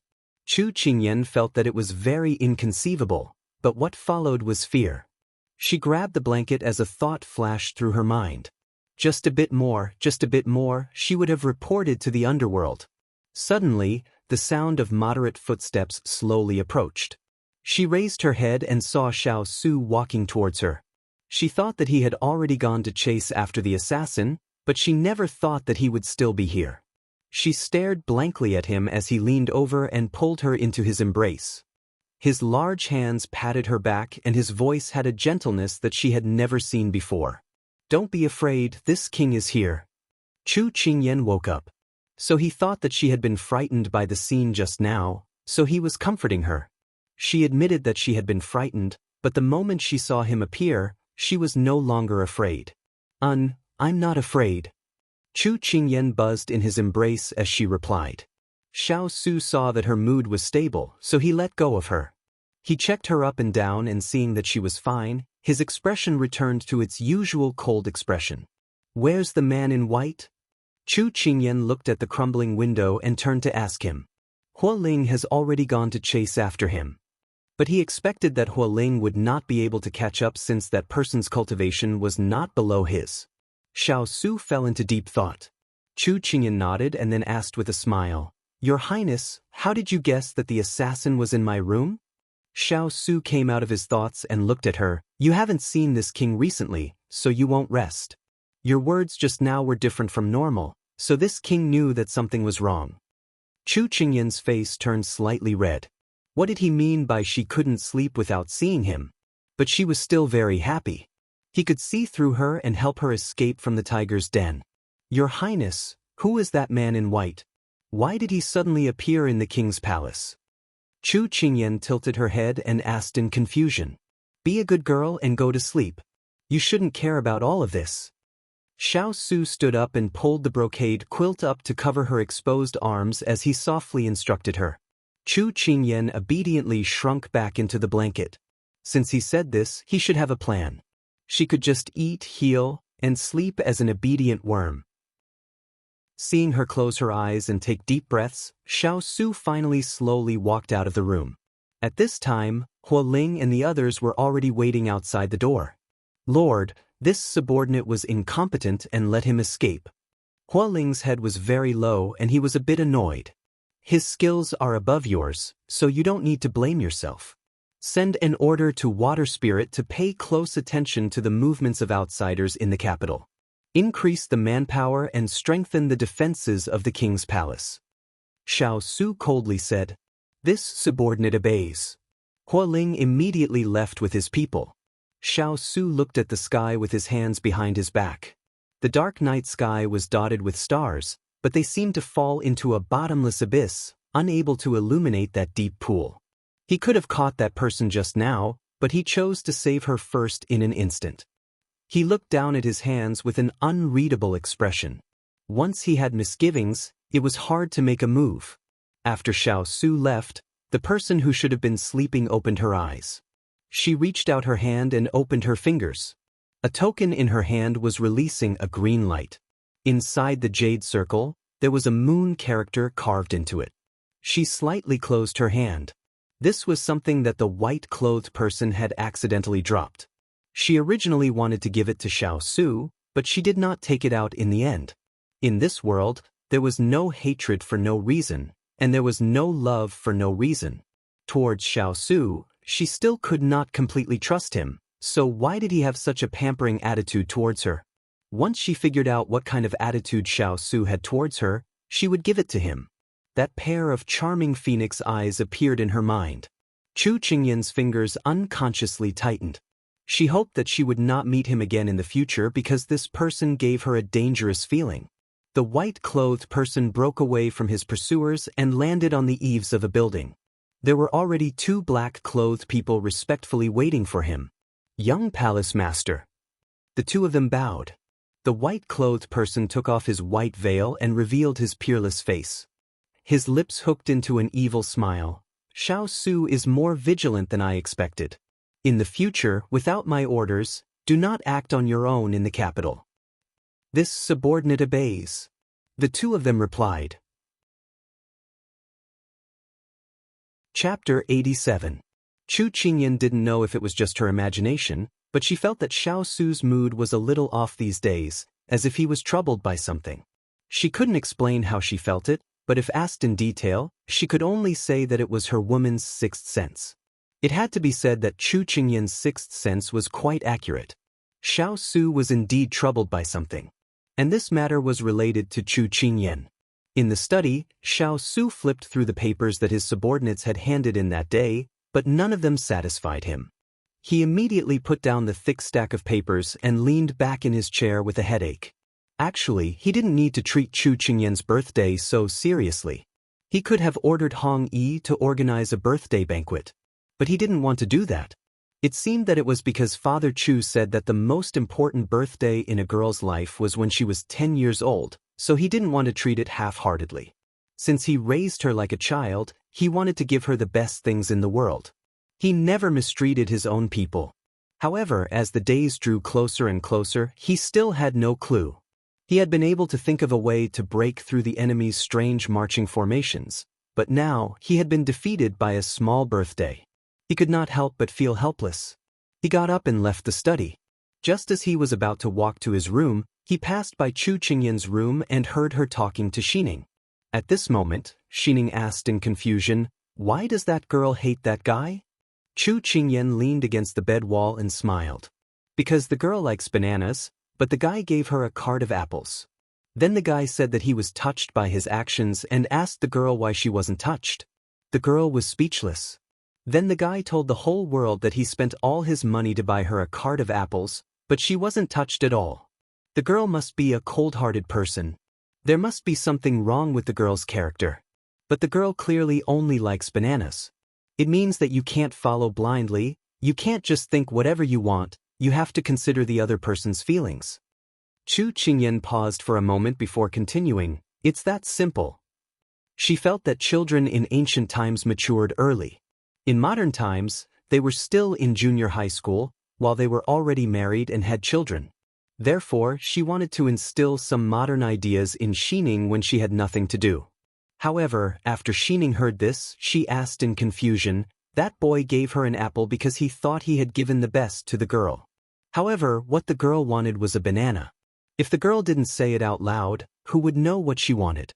"Master, don't you think so?" Chu Qingyan was stunned by her words. Indeed, Xining's idea was not wrong. She couldn't help but pat Xining's head with a smile. "You are indeed my student. You can draw inferences from one case. It is true that a famous teacher produces a brilliant student. Although her master was a little thick-skinned, Xining still felt that her master had praised her. She was very happy and her tail was about to stick up. However, No one saw a certain someone standing by the window with a thoughtful look in his eyes. On this day, Xiao Su and Chu Qingyan were eating in the room. Chu Qingyan felt that the atmosphere was a little dull. Biting her chopsticks, she thought about how to liven up the atmosphere. However, she didn't expect the person opposite her to speak first. Your father said that tomorrow is your birthday. How do you want to celebrate it? His tone was light, as if he had mentioned it inadvertently. Chu Qingyan's chopsticks paused, and she looked at the person in front of her in surprise. Daddy actually told Xiao Su about this? Tomorrow was her birthday? Xiao Su actually asked her what she wanted to do. Chu Qingyan snapped out of her shock and saw that the person opposite her was waiting for her reply. She couldn't help but rub her nose. In the past, when she was at home, she celebrated every birthday by herself. Her father was either on a mission or her mother was on a business trip. They almost never saw each other on her birthday. Other than calling to wish her well and giving her money to invite her good friends to celebrate with her, they didn't do anything else. She was also used to buying a cake and going to karaoke with her best friends for a little liveliness. This was the first time that someone had seriously asked her how she wanted to celebrate her birthday. She really didn't know. Anything. That was all she could answer. You can't be casual. Xiao Su frowned when he heard that. The 10th birthday is considered a big event. You have to treat it seriously. Chu Qingyan was a little surprised that Xiao Su would place such importance on her birthday. Then, she really was too casual when she said that she would be casual. She thought about it and then said, why don't Huang Yi make a table of delicious food to celebrate? Xiao Su felt that this was the only thing that her little brain could think of. He pondered for a moment before saying, that's a good idea. Chu Qingyan sighed softly. Discussing such things with the big ice block was really stressful. Xiao Su tapped his fingers on the table and continued to say coldly, then what do you want? Was Xiao Su asking her what she wanted as a birthday present? Was he going to give it to her? Chu Qingyan was stunned. She had thought that it was already beyond her expectations that he wanted to hold a birthday party for her. Little did she know that the real deal was waiting for her. She suddenly came back to her senses. Propping her chin with one hand, she tilted her head to look at him and asked tentatively, is anything okay? Xiao Su raised his eyebrows. It's within reason. Chu Qingyan smiled when she heard that. It's definitely within reason. Then what do you want the most? Xiao Su didn't comment as he waited for her answer. Chu Qingyan wanted a lot of things, but humans weren't easily satisfied, so what she wanted wasn't material things. Her gaze landed on the mask that he wore every day and she smiled slyly. I want to take off your mask. She suspected that his face might not be disfigured because in novels, people usually wore masks to hide their appearance and not to be ugly. Except for this. Xiao Su didn't expect that to be what she wanted and immediately rejected it. Chu Qingyan sighed. This person was really annoying. He even said that everything had to be within reason. Her request was quite reasonable. Alright, she changed it. I want to cure Daddy's illness. She had always been worried about her father's illness. She knew that Ethereal's medical skills were very good. As long as Xiao Su gave an order, no matter how much Ethereal hated her, he would obey the order to treat her father. It's about yourself, Xiao Su said impatiently. If this wasn't okay, that wasn't okay, then what was within reason? Then I want the stars in the sky. Chu Qingyan made an even more unreasonable request in a fit of anger. That's fine. Xiao Su agreed without hesitation. This time, Chu Qingyan was dumbfounded. She stared blankly at the person in front of her. Did he hear what she wanted? Chapter 88. While Chu Qingyan was still in shock, Xiao Su had already stood up and left. Chu Qingyan bit her chopsticks and looked at Xining, who was also stunned. She asked, did the Lord agree just now? Xining nodded blankly. Master, you didn't hear wrong. The Lord wants to pluck the stars from the sky for you. Chu Qingyan covered her eyes with her hands. Heavens, she must have opened it in the wrong way. Otherwise, how could she have encountered such a scene? But when her birthday really came, there was a sumptuous feast in front of her. She had seen or not. When Huang Yi put down the last dish, she sincerely said to her, Ninth young mistress, happy 10 years old. Thank you. She was touched. After a while, her parents were also brought over by the guards of the prince's residence. The family had a reunion dinner. This was the first birthday she really celebrated with her parents since she could remember. The memories of the original body did not belong to her. Mother Chu gave her a peace lock and personally hung it around her neck. Then, she patted her shoulder and said with a choked voice, "I didn't expect you to be 10 years old so soon. Time flies. You've grown up. Mother is happy for you."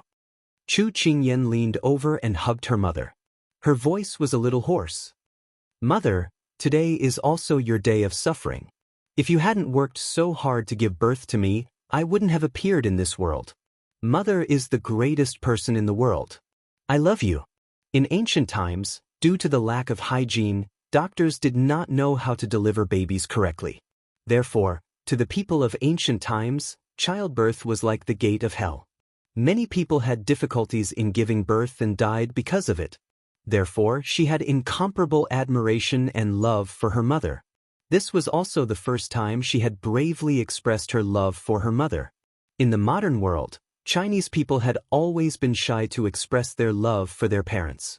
She followed this tradition until she transmigrated to ancient times. She regretted that she had never told her parents that she loved them.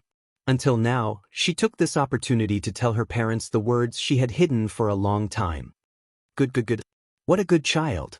Chu Machen's mother was embarrassed by her daughter's sudden confession. She wiped her tears and felt a little embarrassed. When Mr. Chu saw this, he ran over and hugged the mother and daughter. He smiled and said, "I love you too." The three of them suddenly burst into laughter.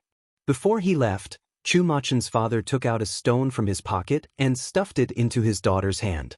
He said that this was an immortal stone given to him by an immortal in a dream, so he was giving it to her. Amused, Chu Qingyan accepted it and watched her parents leave. When everything returned to normal, Chu Qingyan felt a little regretful. She didn't know what Xiao Su was busy with today. He hadn't appeared all day. She wanted to thank him properly and bring her parents over to celebrate her birthday with her. Unfortunately, she couldn't find him. She asked Hong Yi and the others, but they didn't know either. When night fell, Chu Qingyan was a little discouraged. It seemed that Xiao Su wouldn't appear today. She couldn't help but feel frustrated. He clearly said that he would accompany her. Why didn't he keep his word? What a big scammer. Just as she was cursing a certain someone in her heart, a certain someone appeared. Chu Qingyan widened her eyes at the person in front of her. She suddenly pursed her lips. "Why did you only come back now? I didn't even leave any food for you." Actually, what she wanted to ask was why he didn't attend her birthday banquet. Chu Qingyan didn't notice that he was covered in dust and turned her head to look a little willful. Xiao Su broke into laughter. Unfortunately, his smile was hidden under his mask, so no one noticed. He approached her and looked down at her from above. "I'll take you somewhere. Do you want to come?" Chu Qingyan was stunned, but she immediately reacted. "Yes." Xiao Su broke into laughter again, but this time, Chu Qingyan was a little stunned when she saw the hint of amusement in his inky eyes. However, she heard him shake his head and say, "You're going with this prince without even asking where we're going. Aren't you worried that I'll trick you and sell you?" As he said this, he bent down to pick her up. Chu Qingyan automatically reached out to hug his neck and naturally replied, "If you want to sell me, you don't need to trick me at all. You can just pack me up and take me away." Xiao Su praised, "You have self-awareness." That's right. She generously accepted this praise. "Hold on tight." As soon as Xiao Su walked out of the door, he lowered his head and said to her. Immediately after, he flew up and tapped the roof with the tip of his foot, landing on the wall of the mansion. He then jumped up again, like an eagle spreading its wings in the night. She never thought that he would directly use his qinggong to carry her. The wind was very strong, lifting up her long hair and covering her eyes. She looked through the gaps and saw the black-clothed people closely following behind them. She only recognized one of them, which was Huo Ling. The other faces were all unfamiliar. She guessed that these people were his hidden guards. She placed her attention on him again and looked up to see the chin under the mask. That delicate skin, that perfect curve. It was hard to imagine that the face under the mask was ugly. Xiao Su lightly jumped up and down on the rooftops of the capital. Chu Qingyan experienced this rare feeling of flying. She reached out to grab her long hair that was flying in the air and giggled as she looked up to ask him, "Are these the stars you want to give me?" It was indeed very close. Every time she flew up and looked up, she could see the sky full of stars. This was the closest place she could think of to the stars. "We're not there yet." Xiao Su continued forward, but from her cheerful tone, he could feel her mood. Xiao Su was also affected for no reason. His brows relaxed and his voice became less harsh. So there was still something good waiting for her.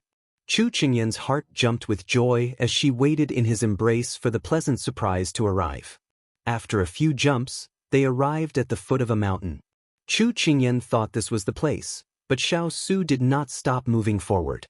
He lifted her up and easily headed towards the top of the mountain.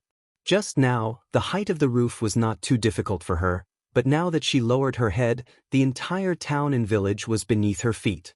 Her little heart trembled slightly, but more than that, she was curious. She felt that this trip would become the most beautiful scenery in her life. She listened to the sound of the wind brushing past her ears and felt the coolest greeting in the mountains. She squinted her eyes and opened them. The person on top of her head had black hair flying behind his back.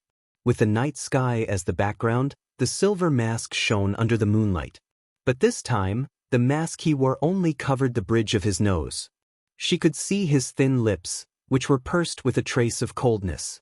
But under the sparkling luster of the starlight, in the dark night, it rippled with a touch of enchanting sexiness. Chu Qingyan was stunned by the thought that flashed through her mind. Wasn't the big ice cube always as cold as winter iron? Could the words enchanting sexiness be associated with him? Why did she have such a strange thought? "We're here." His thin lips lightly opened, pulling her back to reality. She followed his gaze and instantly widened her eyes. Chapter 89. At first glance, there was a towering building at the top of the mountain. At second glance, she looked up. 1 floor, 2 floors, 3 floors. She couldn't count anymore. When did such a building exist in the capital? If there was, she should have heard of it. She got down from Xiao Su's arms. Her foot injury was much better now, so she limped a few steps before looking up. At third glance, the building was actually built with wooden planks. The wooden pillars were interlocked with each other, and there were all kinds of lifelike carvings on them. There were immortals riding the clouds, lifelike candied hawthorn skewers, carps swimming in the water. Everything was carved according to a child's preference. Seeing this, no matter how stupid she was, she could guess that this building was completed recently. The wooden planks were still new, and even the ground was moist from being plowed. She was shocked by this uncanny workmanship, and was also shocked that there was such a capable person in this world who could build such an ingenious pavilion in such a short period of time. Big ice cube, this must have taken a lot of effort, right? She stood in front of the building, unable to find words to describe her shock. Xiao Su didn't answer, but at this time, someone replied, "It didn't take too long, just 6 hours." 6 hours?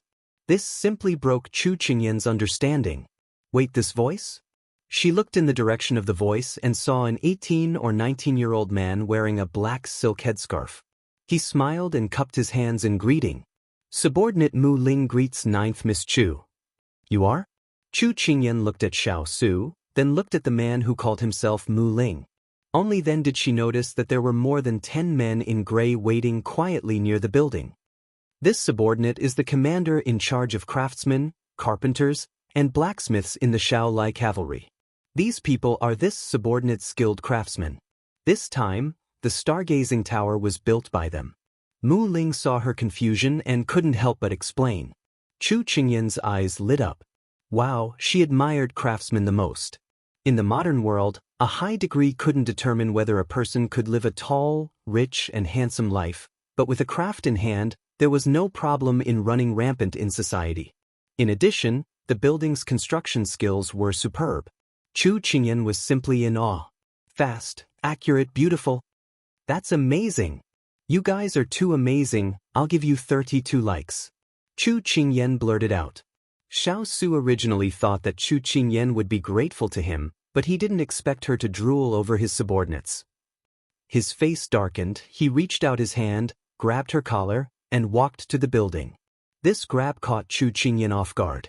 She flailed her arms and legs, feeling as if she couldn't breathe. How could this person change his face so quickly? He didn't know how to be gentle with women at all. Seeing this, Xiao Su threw her back. Her entire body landed on his broad back. He said, "Hold on tight," and jumped through the door. After finding the stairs, he quickly jumped through the stairs, going up one floor at a time. Chu Qingyan's head hit his back and she suddenly felt dizzy. He was clearly thin, but just now, she clearly felt that she had hit hard muscles. She couldn't help but hug his neck with one hand and rub the small bump on her forehead with the other. He really didn't know how to be gentle. At this time, when she was cursing in her heart, she saw the structure of the building from the corner of her eyes. She originally thought that the building was built in such a short time, so the inside would be very simple and crude. She didn't expect that every corner of the building would be exquisite. The wooden tables, chairs, teapots, teacups, vases, and even the flowers in the vases were carved out of wood. They were so lifelike. She once again admired the exquisite craftsmanship of the ancient people. Xiao Su carried her all the way up. She thought that if her leg wasn't injured, she wouldn't know how long it would take for her to climb up step by step. Now that there was a free elevator, this injury really came at the right time. Xiao Su's speed became faster and faster. Chu Qingyan could no longer see the scenery around her. The wind blew and hurt her eyes. She couldn't help but close them. When the wind stopped, she slowly opened her eyes and was immediately stunned. She couldn't care less about her hairstyle that had been washed, cut, and dried. She stared blankly at the starry sky above her head. She seemed to have arrived at a sea of stars. She could touch those twinkling stars with just a stretch of her hand. The wind blew past, and her fingertips were slightly cold. She lowered her head and looked down. What she saw was Xiao Su's slightly raised side profile. Under the silver mask, his exquisite side profile was faintly revealed. She was a little confused. "This is..." Xiao Su put her down and placed her on a wooden chair on the top floor. He stood with his hands behind his back. Zhai Xinglu, Chu Qingyan heard him and looked around. This was an open roof. Other than the railings, there was no roof. Looking down, the people at the bottom of the building were already the size of a fist. She suddenly remembered a poem she learned when she was young. The dangerous building was 100 feet high, and one could pluck the stars with one's hand. He didn't dare to speak loudly for fear of alarming the people above. He was probably the only one who dared to build a tall building on top of a mountain. She was touched by his concern for her. She raised her eyes and looked up at the sky full of stars. She then looked at the person beside her. He was dressed in brocade, as if he wanted to blend into the night. However, the aura he exuded could not be ignored. She couldn't help but think of the domineering CEOs described in modern romance novels. Then he pointed at the world and said to her, "You've taken over the entire galaxy." Ha! Chu Qingyan gave herself a thumbs up for her imagination. However, she quickly stopped laughing. Otherwise, Xiao Su would think that she was crazy with joy. She mischievously stretched out her hand, as if she could really pluck those stars. At this moment, a grape-sized bead was stuffed into her hand. Chu Qingyan looked at the person beside her suspiciously. She saw his back facing the light as he lowered his head to look at her. He muttered, "The stars you wanted." Hearing this, Chu Qingyan subconsciously looked at her hand. Because she was holding it, there was a faint light inside. She couldn't help but be curious. She immediately opened her hand. Suddenly, there was a bright light, as if a white lotus had suddenly bloomed. A halo of light bloomed, blurring her eyes. She waited until her eyes had adjusted to the light before she saw that it was a round white jade bead. It felt comfortable to the touch and was slightly warm in the palm of her hand. It was as if the source of heat would flow into her blood and meridians through the palm of her hand. Could it be that this was the legendary top-grade unpolished jade that was said to be warm in the winter and cool in the summer? What is this? She pulled the sleeve of the person beside her and asked curiously. The starlight passed through the gap between her fingers and shone into her eyes. They were sparkling brightly, brighter than the stars. Xiao Su curled his lips, ripples appearing at the corner of his mouth. A protective bead carved from a fluorite cloud. It can be used to avoid poison, calm the heart, and nourish the body. Xiao Su explained. Fluorite cloud? She had never heard of it. However, she felt that the name was quite grand. Perhaps she was just ignorant. Is it for me? Chu Qingyan looked at him eagerly. Xiao Su curled his lips. What do you think? He rarely spoke to her so gently. Chu Qingyan forgot herself and hugged his arm. She said happily, Big ice block, you're so nice. Xiao Su lowered his head and stroked her head. Qingyan, happy 10th birthday.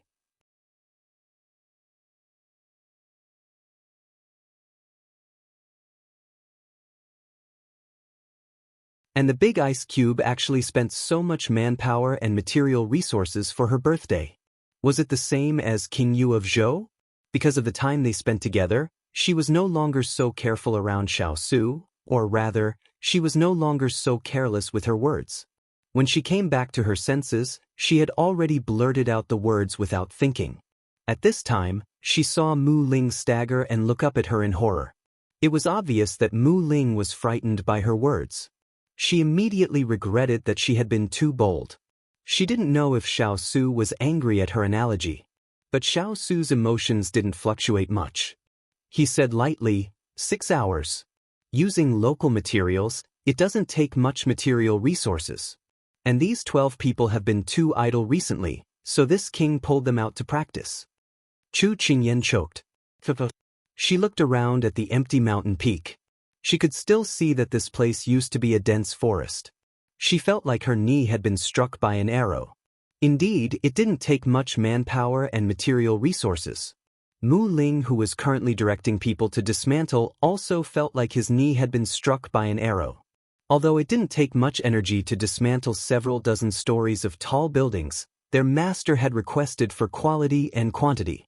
It had to be completed within 6 hours. They really wanted to hug each other and cry. Hua Ling walked over and patted his shoulder. They were in the same boat, so he said, if you met her father, you would feel that your life right now would be perfect. Mu Ling had also heard about the Chu family's foolish father that could make Turin so angry. Thinking about how powerful he was, he couldn't help but look at Hua Ling with sympathy. It was a pity that Mu Ling never expected that if he sympathized with someone today, he would have to sympathize with himself in the future. Chu Qingyan looked around aimlessly. Her eyes almost popped out of their sockets. Where was Star Plucking Tower? Where did it go? Looking around, there was only an empty piece of land. Then she saw a pile of wood on the side. And Hua Ling, Turin, was currently directing people to bundle the wood into small piles and then carry them on their backs. What are they doing? Are they destroying the corpses? Chu Qingyan pointed at Hua Ling and the others as she asked the people below her. Recycling trash. Xiao Su turned and flew down the mountain after saying this, hold on tight. Chu Qingyan obediently hugged his neck. Then she turned around to look at Hua Ling and the others carrying piles of wood that were taller than them as they followed behind. She thought that if someone woke up in the middle of the night and saw these giant things, they would be scared out of their wits. The next day, there really were people who were scared out of their wits. Huang Yi looked at the yard and the piles of wood in the kitchen and her eyes almost fell out. She had people send some wood over yesterday, but she didn't need this much. Heavens, how long would it take to burn all this firewood? Sitting on the bed, listening to Xining report Huang Yi's exploding expression, Chu Qingyan burst out in laughter. This big ice cube really was a thrifty youth. The peaceful days passed like water. What didn't change was that her parents would occasionally come to see her. Her father would still cause a ruckus in the king's palace. Those servants were angry at him, but they couldn't do anything because he had the king's little princess backing him up. Xiao Ran would also come to see her from time to time, but he had been busy with his studies recently, so the number of times he came to the king's palace had decreased. Speaking of which, it had been several days since she last saw him, so she did miss him a bit. What changed was that the weather became hotter and hotter. There was also her foot injury. After 2 months of rest, it was almost healed. On this day she was eating with Xiao Su, but she was a bit distracted. Xiao Su looked at her. Don't multitask while eating. Chu Qingyan stuck out her tongue. She felt that this big ice cube had more and more potential to be a father. She ate 2 mouthfuls of rice and her eyes turned. She probed, Your Highness, my foot injury is almost healed. Can I go out to play? Xiao Su glanced at her. Chu Qingyan could see the disbelief in his eyes and immediately stood up. She spun a few times for him to see. Look, can't I run and jump now? Just let me go out for a walk. I've been in the Fu for the past 2 months and grass is about to grow. Xiao Su's gaze moved up and landed on the top of her head. Wait until the flowers bloom. Chu Qingyan choked. I'm just using a metaphor. Just let me go out to play. It's fine if you don't let me go out, but you'll play with me? Xiao Su raised an eyebrow. It looked like after a few months of rest, her temper had grown. She actually dared to threaten him. But after reading the parenting manual, he also knew that it was normal for children to want to play. She had been cooped up in the Fu for a period of time, so it was time to let her go out for a walk. Otherwise, she would quickly enter the rebellious stage. The parenting manual concluded that children in the rebellious stage were the most troublesome for their parents. Bring along the Fu's guards. Chu Qingyan felt like she was on a roller coaster and immediately jumped up. I knew that big ice cube is the best. Big ice cube? He seemed to have gotten used to this title after hearing it so often.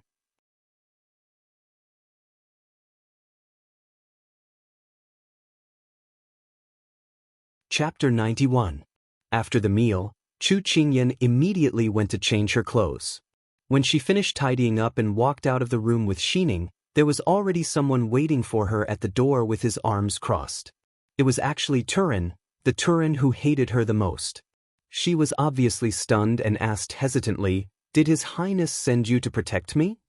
Turin looked at her coldly. That's right. Chu Qingyan's excited heart suddenly felt like it was splashed with a bucket of cold water. She and Xining looked at each other and felt that they were probably going to freeze to death. Turin's hostility made them shiver all over. Chu Qingyan wanted to cry but had no tears. Could she ask for someone else? Ninth Miss Chu, you're not leaving?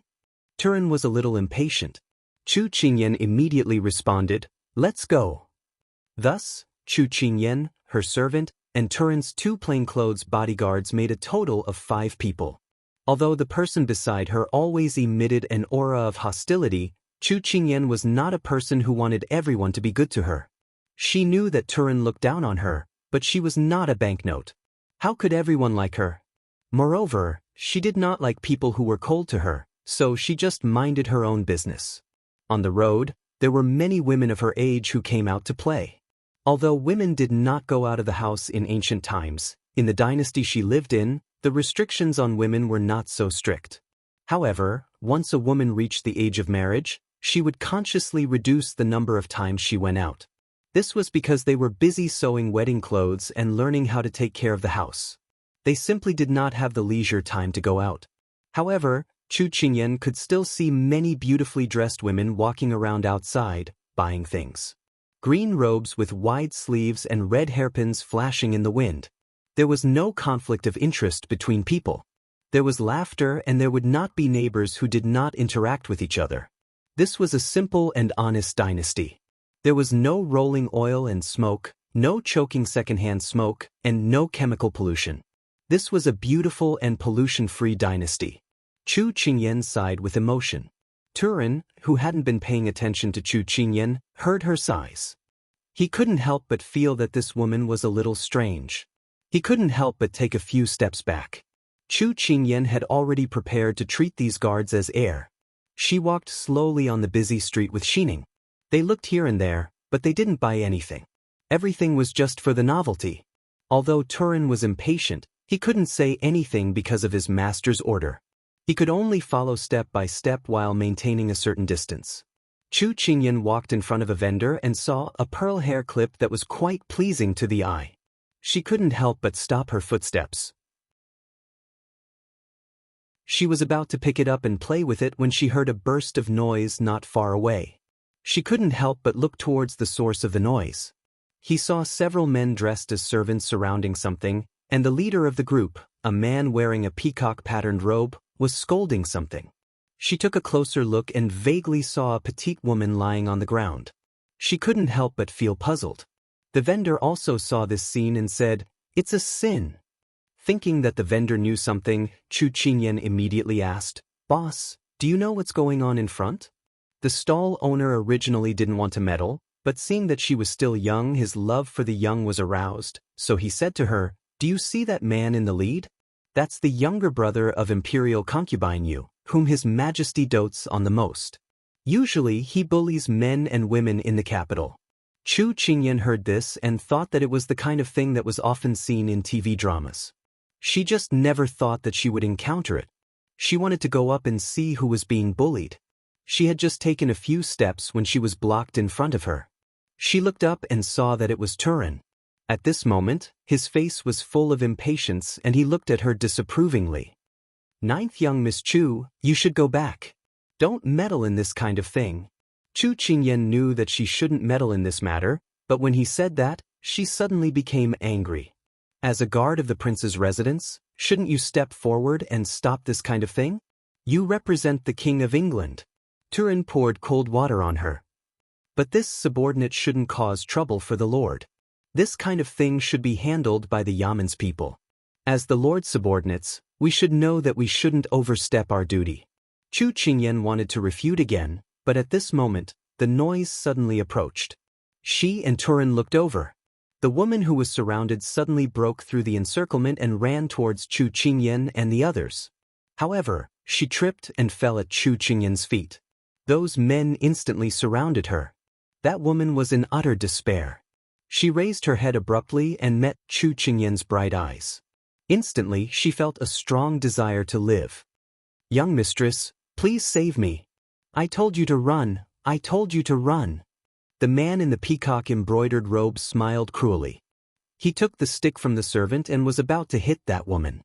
In a flash, Chu Qingyan didn't have time to think and raised her hand to stop him. "Stop." She looked at those men with a determined gaze. In modern times, people were taught from a young age to be willing to help others and help the weak. If everyone was selfish and only knew how to protect themselves and let those who did evil get away with it, it would simply fuel their anger and courage. That man stopped when he heard that and looked angrily at the person who suddenly appeared in front of him. "Who are you? You dare to meddle in my business?" Chu Qingyan was still young. Although her clothes were of good quality and there were guards by her side, Fu Anlai, who had always been domineering, didn't put her in his eyes at all. Chu Qingyan coldly snorted. "Bullying the common people and committing violence on the street. No matter who it is, they can come and say a few words of justice." Fu Anlai laughed heartily when he heard this. He smiled at the servants beside him and said, "Another little girl who hasn't seen the world. Tell her, where is the person who meddled in my business now?" "Sleeping in the mass grave." "Ha!" The servant looked at Chu Qingyan with an expression that said she was overestimating herself. Chu Qingyan didn't care about this group of motley crew. She first had Xining and herself help the woman up.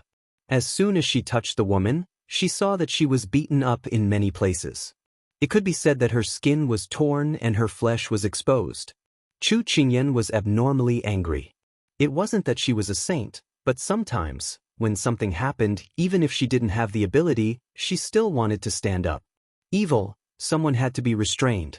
At this time, when he saw that Chu Qingyan, this little girl, didn't take him seriously, he immediately flew into a rage out of humiliation. He angrily said to Chu Qingyan and the others, "Come, beat her for me. Turin, if I didn't forget, His Highness sent you to protect me?" Chu Qingyan looked at these approaching people and suddenly turned her head to the people who were watching the show with folded arms and leisurely smiled. She didn't have any awareness of the impending disaster. Turin was stunned. He immediately knew that Chu Qingyan had grasped his weakness. He didn't have to save that woman, but with his master's orders, he couldn't ignore Chu Qingyan. But the other party was Consort Yu's younger brother. He frowned. Just as he was hesitating, The people were already approaching. And then, the sound of the wooden fish sounded, and the fragrance of the Buddhist lotus grew clearer. Chu Qingyan turned her head and saw a handsome monk standing at the corner of the street. There was a smile at the corner of his mouth and he was chanting in a low voice. Amitabha, benefactor, please stop. Chapter 92. It's Master Su Jian. Master, greetings, Master. Master's grace. The moment the monk appeared, the commoners who had gathered around to watch the commotion all knelt down to pay their respects. Instantly, the atmosphere around Chu Qingyan became much better. Almost everyone was kneeling down to pay their respects, except for one person who was standing in the crowd. Girl, kneel down. Master's Buddhist light cannot be blasphemed. Some people tried to persuade her, but Chu Qingyan did not do so. In her mind, she should kneel to the heavens, the earth, and her parents. Although there was a clear hierarchy in this dynasty and there were times when she had to kneel, she could not just kneel to one person. She bowed slightly and cupped her hands at the person who came. Master Su Jian. Benefactor Chu, how have you been? Su Jian did not care about these empty formalities. To him, it did not matter whether they kowtowed or not. He was just used to people kowtowing to him everywhere he went. He knew it was useless to stop them, so he did not waste his breath. Master, how have you been?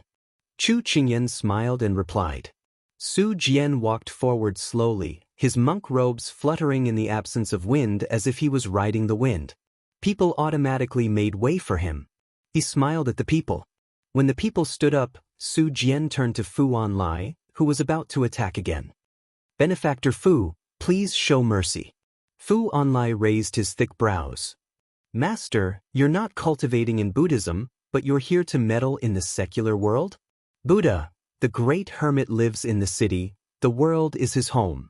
He cultivates in the secular world and becomes a Buddha in the secular world. Therefore, this poor monk does not meddle in the secular world, but meditates in seclusion. Su Jian put his palms together and smiled. Then it's not against the law for me to capture an escaped servant, right? Fu Anlai said in a different way, intimidated by Su Jian's reputation in Sichuan. When the woman heard this, she immediately knelt down in tears and said, Great Master, yesterday, this little girl's closest relative unfortunately passed away. Today, I came back from the funeral, but unexpectedly, I was met by this evil tyrant. He forcefully pulled this little girl away. When this little girl refused, he ordered people to beat this little girl up. This little girl is not a runaway servant from his residence. Chu Qingyan glared at Fu Anlai. What a beast! Seeing this, Fu Anlai wanted to swing the stick at her, but he was pulled back by a gentle force. He took a few steps back and only had time to see Su Jian retract his hand. Almsgiver Fu, greed, anger, infatuation, and hatred are the demons of the mortal world. Silence is a demon that confuses one's mind and messes up one's nature, Su Jian said with a smile. That's right, that's right. Bullying an innocent woman, what kind of man are you? Why haven't you left yet? Grandmaster is here. How can you be so rude? The spectators, who had been silent just now, were now snorting with anger. They treated Fu Anlai as a rat that everyone wanted to beat, and they spoke rudely and angrily. Chu Qingyan found it hard to believe. Just a moment ago, he had been an indifferent bystander, but now he had become the embodiment of controversy. She could not help but look at Su Jian, who was as quiet as a mirror, and clicked her tongue. Could this be the power of faith? A monk could actually change the situation and control people's hearts? Fu Anlai saw that the situation was over, but he could not directly clash with Su Jian. He knew that Su Jian had always been an honored guest of the imperial family. Even his sister had to be courteous to him. There was no need for him to fall out with him over a woman. However, it was important to find a scapegoat for this embarrassing matter. Thus, Fu Anlai glared at Chu Qingyan. Don't ever let me see you again. Chu Qingyan shrugged indifferently. His inexplicable anger was directed at her. Only then did Fu Anlai lead his people back the way they had come. Thank you, Grandmaster. The woman immediately knelt in front of Su Jian, her heart filled with gratitude.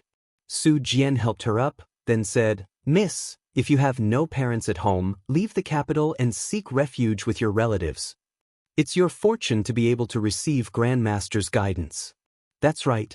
It's hard for ordinary people to even get a word of advice from Grandmaster. The commoners all agreed. The woman immediately kowtowed. Thank you, Grandmaster, for your guidance. Go. Su Jian smiled. The woman immediately left after thanking him. Xining saw this and couldn't help but complain on behalf of her mistress. Mistress, you spent so much effort to save her, but she only cared about thanking Grandmaster Su Jian. She didn't even say a word of thanks to you. You saved her for nothing. Chu Qingyan didn't care much when she heard this. If I saved her just for a word of thanks, it would go against my original intentions. Humans are born good. I just didn't want to follow my heart and save her. I just wanted to have peace of mind. Perhaps if she didn't save her today, she would feel bad about it in her dreams. Actually, her original intentions weren't that noble. She just wanted peace of mind and not regret it. Xining immediately understood the superficial meaning of her words. She couldn't help but give her mistress a thumbs up. Mistress, you're awesome. Xining gives you 32 likes.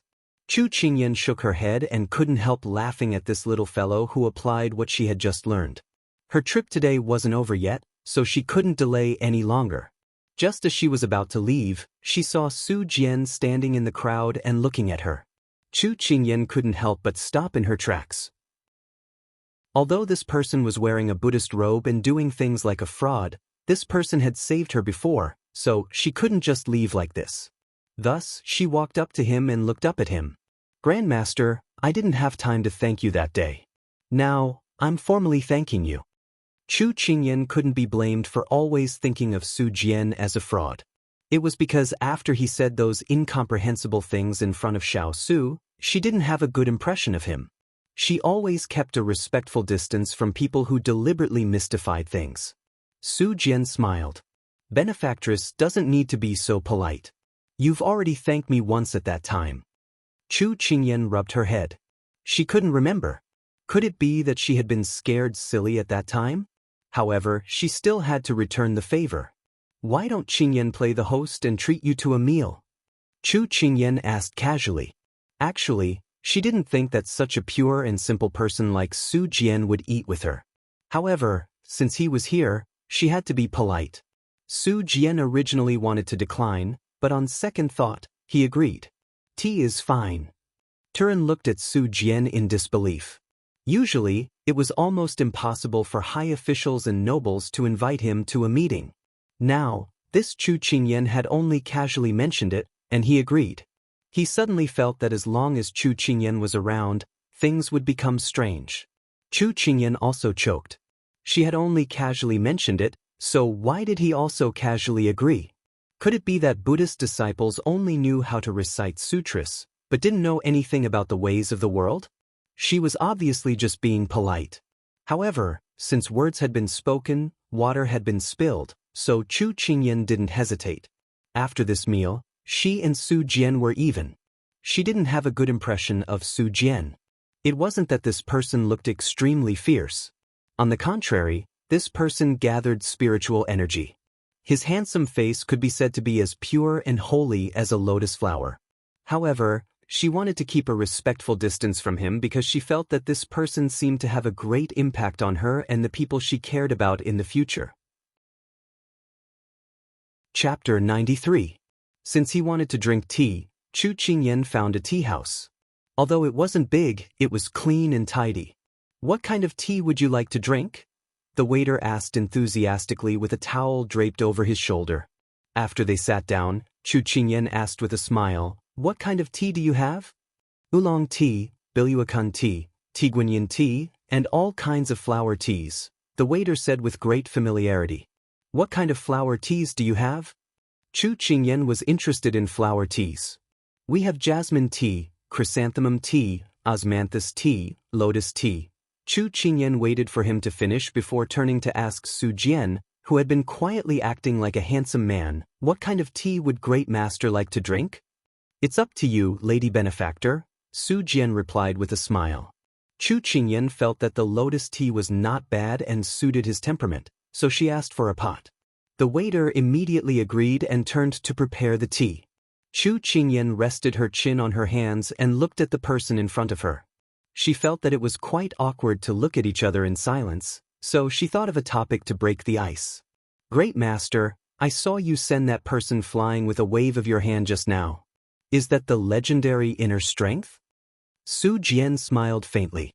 "You can say that. Great master, you don't seem very old. How long have you been a Buddhist?" Before the tea was served, Chu Qingyan racked her brains to come up with a topic. "I grew up in a temple since I was young," Su Jian replied. There was another awkward silence after that. Su Jian seemed to know that she was looking for a topic to talk about and smiled faintly. "Benefactor, you don't have to deliberately greet me. Feel free to do as you please." Was it so easy for him to see through her thoughts? Chu Qingyan rubbed her nose. Just as the tea was served, she took this opportunity to cover up her discomfort. Xining went forward to pour tea for the two of them. Chu Qingyan picked up the cup and blew on it before taking a sip. She found that the tea tasted good. It had a faint lotus fragrance with a hint of bitterness. He must have put in the lotus seed core, which had the effect of clearing heat and detoxifying. "It tastes good," Chu Qingyan praised from the bottom of her heart. When she put down the cup, she saw Su Jian holding the prayer beads in one hand and holding them forward with the other. His eyes were closed, as if he was isolated from the world. She couldn't help but chuckle. "Master, you're not here to drink tea but to smell the fragrance of the tea, right?" Su Jian faintly smiled. "The aroma is a part of the tea. If you know the tiniest details, you will know the taste. Whether you drink it or not isn't that important." Chu Qingyan raised her eyebrows. This person was too boring. Drinking tea was like chanting scriptures. However, how he drank tea had nothing to do with her. Anyway, she was in charge of treating him. Just as Chu Qingyan finished her second cup, the person in front of her opened his eyes and looked at her. His gaze was emotionless. "Benefactress, there's something this penniless monk doesn't understand." "Even the master has something he doesn't understand?" Chu Qingyan was surprised. "In the myriad worlds, there will always be things that you don't understand. Buddhism is a path of seeking knowledge and attaining the Tao." Su Jian didn't feel embarrassed by her surprise. Instead, he spoke in a natural and unrestrained manner. "Qingyan is very honored to be asked by the master. However, the master is very experienced and knowledgeable. I'm afraid that Qingyan might not be able to answer your question." Chu Qingyan propped up her chin with one hand and replied indifferently. Su Jian smiled. "It's fine. What this penniless monk doesn't understand is, when so many people were indifferent, why did Benefactress stand up?" At that time, her attendants had been standing behind her without any intention of saving her. He had walked so many roads and seen so many injustices. It wasn't that no one had ever stood up for justice. However, at her age, she still dared to stand up as a young woman. This really surprised him. He hadn't expected that he would ask about this matter. Chu Qingyan smiled lazily. "Master, I'm just doing something that I won't regret." "What do you mean?" he asked. "I can't just stand by and watch someone die. Perhaps the master thinks that I'm overestimating myself, but I just thought that if that person was me and no one was willing to stand up for her, I would feel despair towards this world. There is no kindness between people. I believe in the butterfly effect. When one person stands up, it will affect others. When one person affects another, more and more people will stand up." She was just speaking her thoughts in the modern world.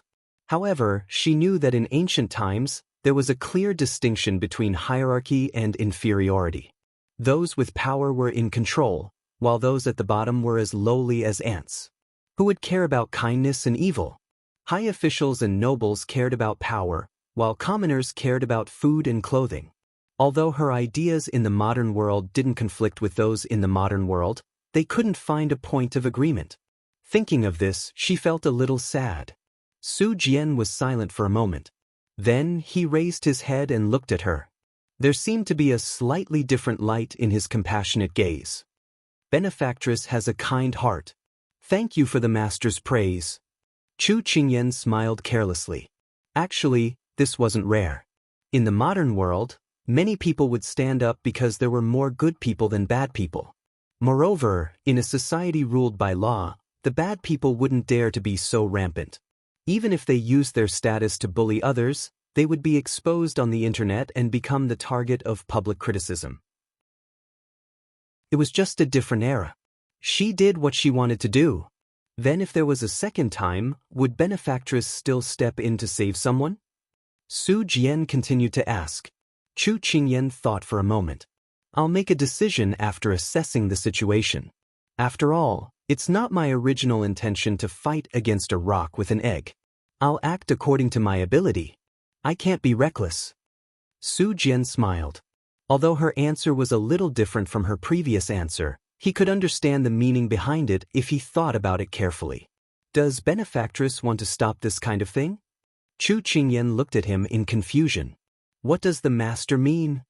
I want to use kindness to change the world and reduce the number of incidents like today. Su Jian smiled faintly. Chu Qingyan's eyes widened. Why couldn't she understand what he was saying? Seeing that she was still looking at him blankly, Su Jian patiently said, This penniless monk will guide you into Buddhism. In the future, you will follow this penniless monk and preach Buddhism. You will use the Dharma to change the world. You will make good people more virtuous and evil people more virtuous.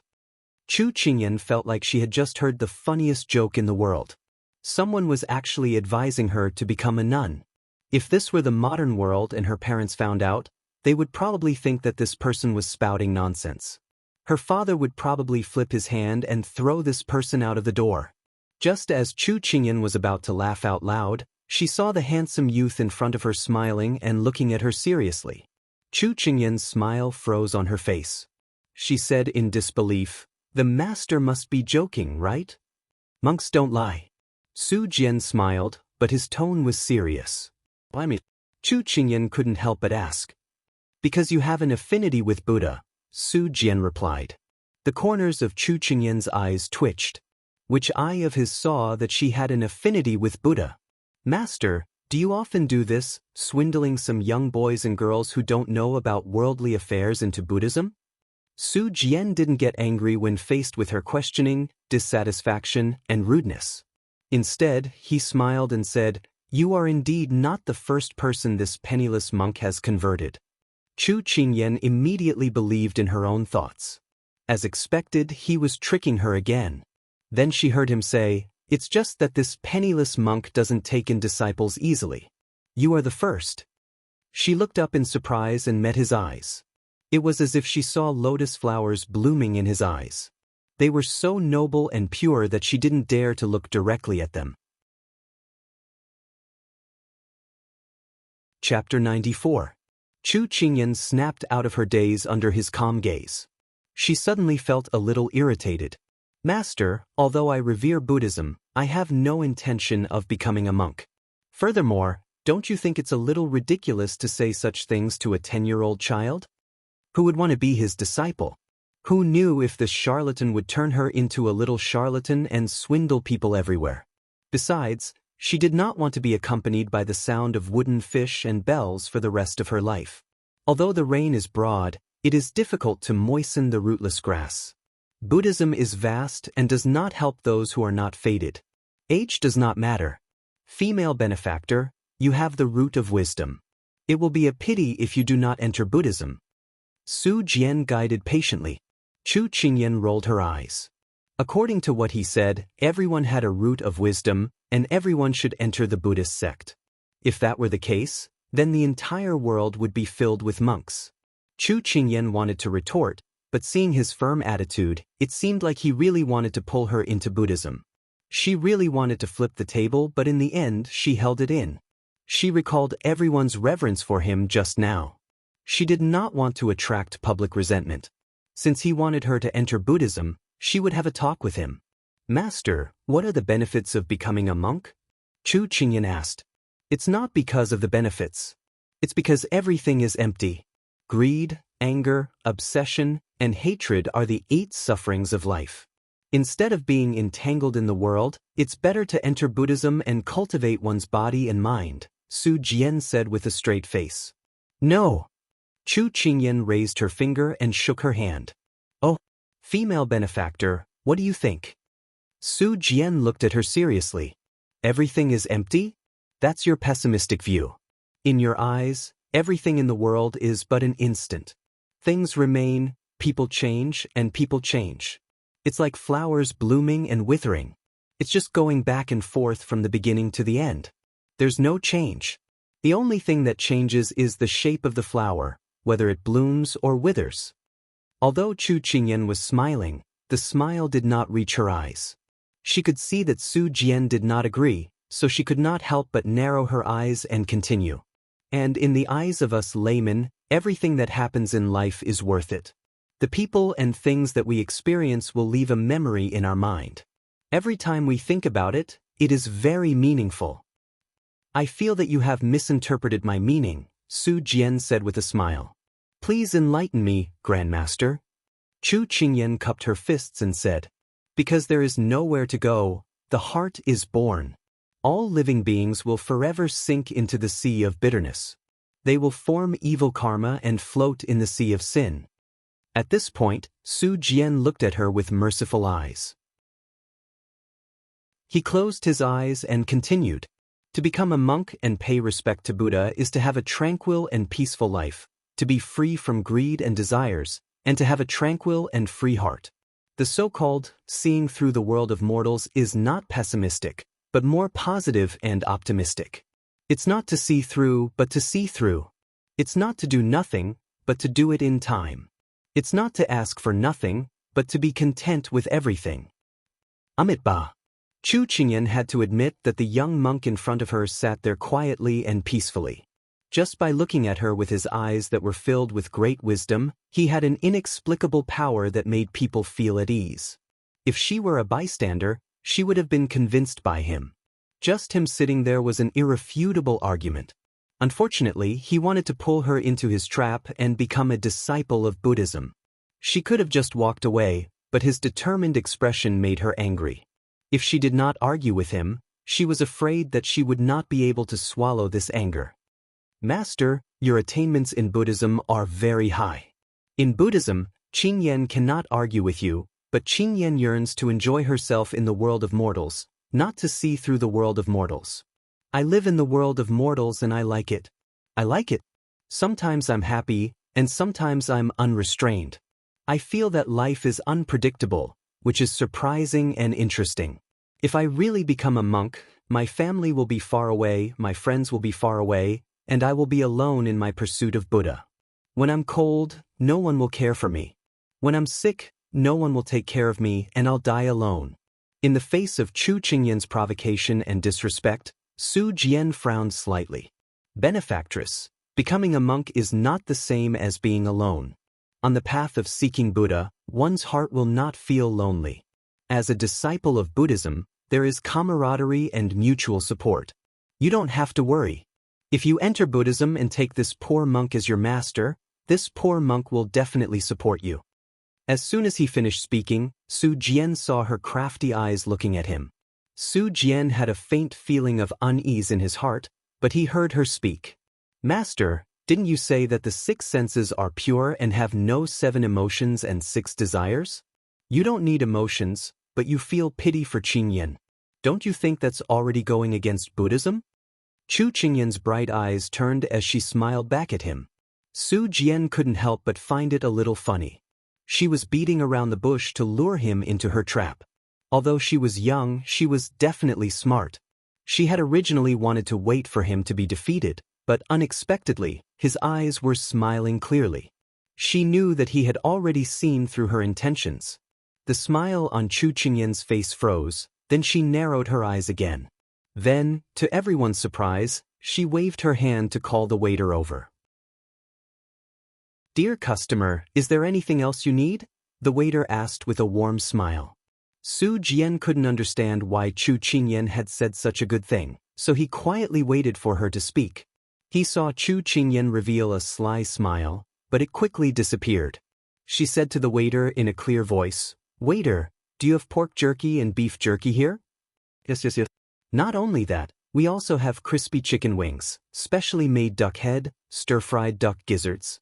The waiter immediately began listing out his treasures. Give me everything you just said. Chu Qingyan waved her hand and said generously. The waiter immediately accepted the order happily and left. After Chu Qingyan finished giving her orders, she looked up and coincidentally saw Su Jian's frown.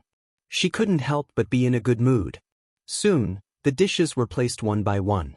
Benefactress, what is the meaning of this? Su Jian looked at the table full of dishes and finally looked at her. If I enter Buddhism, can Qingyan still have a stomach full of food? Only people in the secular world can enjoy these dishes. Master, do you want to try a bite? She held out the chicken wing to tempt him. Su Jian only closed his eyes and recited, Amit Ba, Buddha is merciful. Chu Qingyan chuckled and took a big bite before continuing, that's right. Master, what I want to say is that when a person lives, they must be happy when they are complacent. Don't let a golden goblet face the moon. Enjoy yourself when you are happy. When you are sad, laugh loudly. When you are sad, cry loudly. Don't want to live a dull life in vain. Perhaps you're right. I've seen through the world of mortals. My 6 senses are pure. No sorrow, no joy, no love, no hate. I won't be burdened by fame and fortune, won't be plagued by greed, anger, stupidity, and hate. But that is not the life Qingyan yearns for. Qingyan wants freedom. If I fall, I will get up again. I have never lost my desire for life, nor have I lost my despair for love.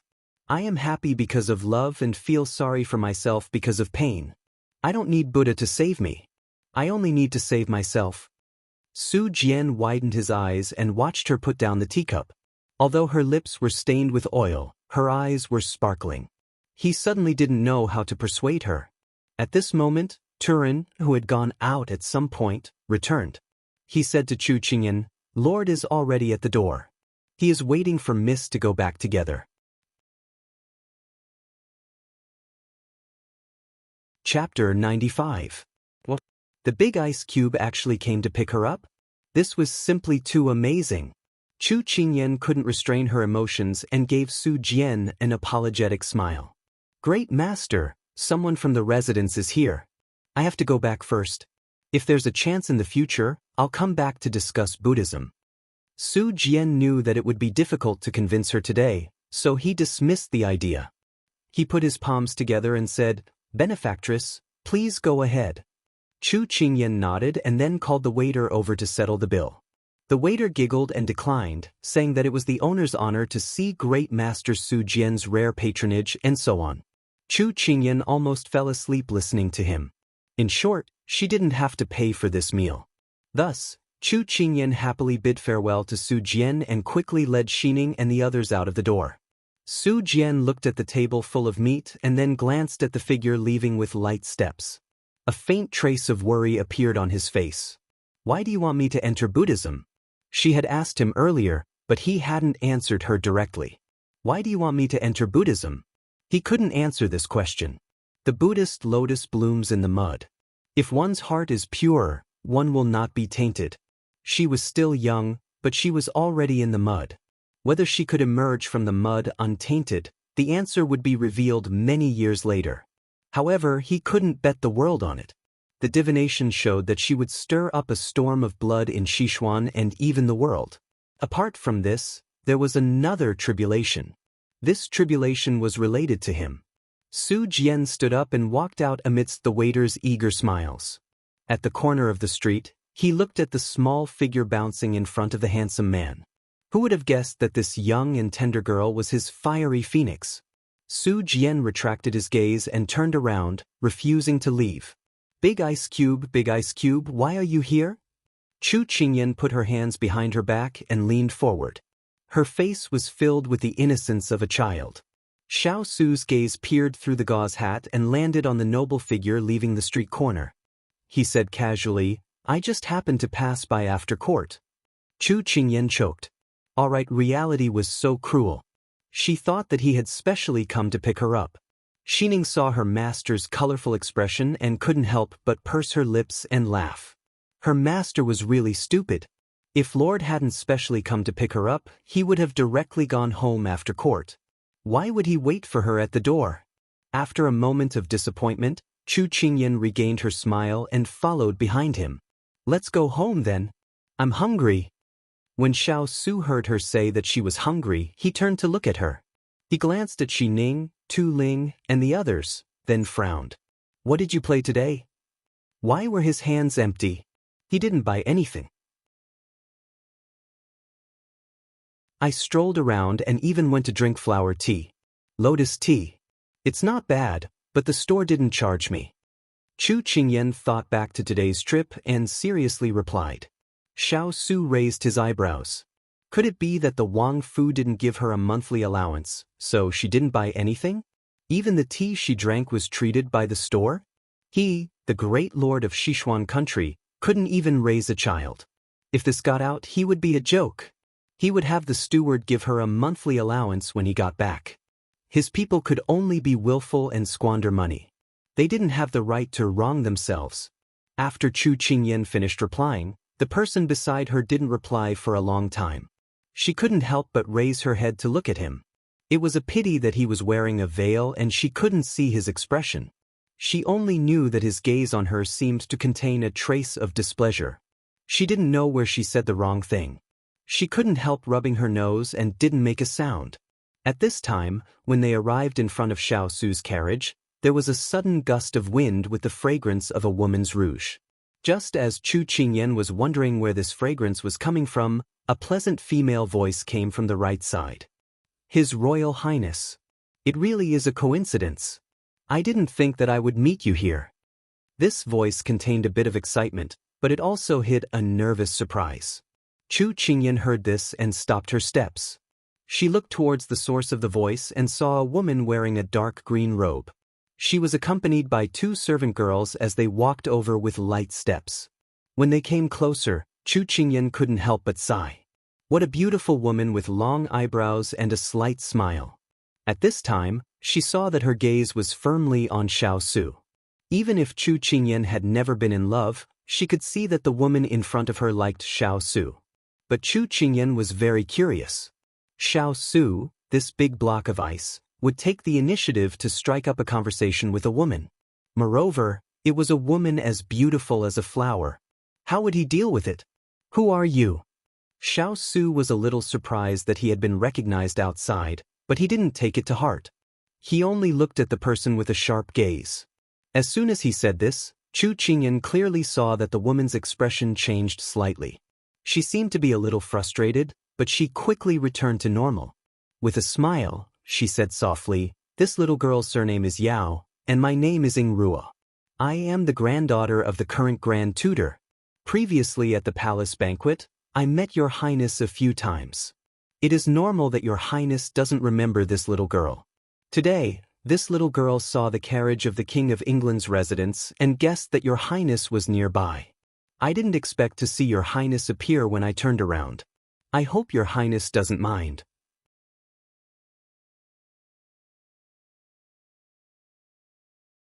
Chapter 96. After climbing into the carriage, Chu Qingyan turned around to look at Yao Inrua, who was standing by the roadside. She happened to meet Yao Inrua's jealous gaze. Chu Qingyan shuddered. She clearly didn't do anything or say anything. She wasn't the one who rejected Yao Inrua, so why did Yao Inrua hate her? Could it be that she was staring at the wrong person? Chu Qingyan didn't think much of it and slipped into the carriage. She just happened to meet Xiao Su's gaze. At this moment, Xiao Su had already taken off his veil, revealing his deep, dark eyes. Chu Qingyan guffawed, probably because he was impatient with her speed. She quickly sat down in front of him. The wheels rolled and left in front of Yao Inru.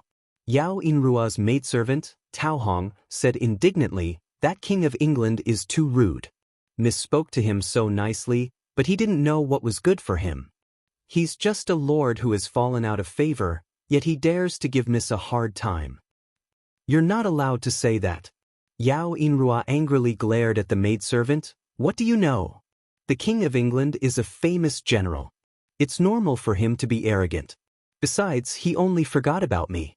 As long as I appear in front of him more often in the future, he will definitely remember me." Tao Hong immediately lowered her head and begged for mercy. "Miss, this servant knows her mistake." On the other hand, the other servant girl, Lu Yi, had a fawning smile as she said, "Young miss, don't worry. With your celestial beauty and innate talent, you will definitely make King Ying treat you differently." These words made Yao Yingruo's heart burst with joy. Her battered mood recovered quite a bit. Then, her eyes were filled with shyness and a hint of determination. "I will definitely make King Ying treat me differently." She was the eldest granddaughter of the imperial tutor's concubine. Her family was prominent, her appearance wasn't bad, and she was famous for her talent. How was she not worthy of him? With such pride, Yao Yingruo coldly looked at the carriage. "Chu Qingyan, is it? What is she? How can she be worthy of His Highness? What a joke." That's right, that's right. Tao Hong and Lu Yi agreed. The carriage gradually moved further and further away. Yao Yingruo turned around and left with the two maids.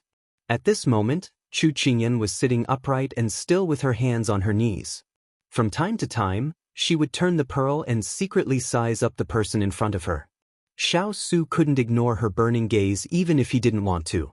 In the end, he simply put down the book and stared at the person in front of him who wanted to look away.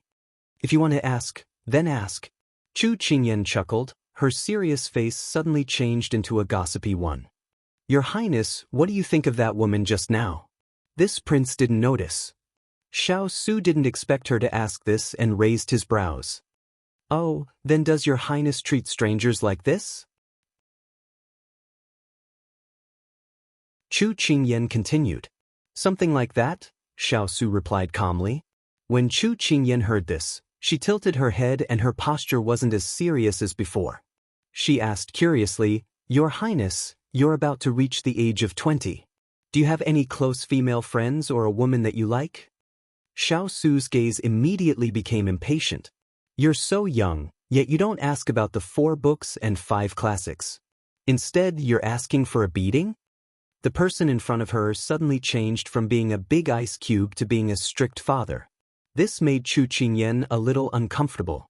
However, after being together for a long time, she also knew that he wouldn't hit her. Thus, her courage grew and she immediately leaned over and hugged his arm.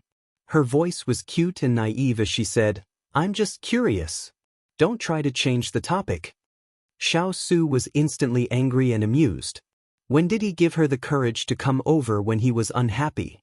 If it was his subordinates, they would have already kept a respectful distance. How could they be like her who didn't know what was good for her? However, because of her clinginess, he didn't feel so impatient. "Nothing." Chu Qingyan's eyes lit up. "Nothing? You don't have a close female friend or a girl you like?" Faced with the person beside him who wanted a yard after getting an inch, Xiao Su felt a headache coming on. "Neither." Xiao Su pulled his hand out of her arms and lazily leaned against the pillow as he replied indifferently. "Why?" Chu Qingyan expressed her surprise. Xiao Su frowned because of her tone. "What's so strange about that? Ben Wang is always outside, protecting the country. I don't have the heart for these romantic affairs." Chu Qingyan instantly widened her eyes. "But when soldiers are outside, don't they have many girls to serve them?" When she finished speaking, Xiao Su narrowed his eyes and looked at her sternly. "Is this something a girl should know? Who told you these things?" Xiao Su was enraged. She was a pure and innocent young lady, yet she actually knew about the filthy affairs of the military prostitutes. If he knew who had been whispering these things to her, he would definitely punish them severely.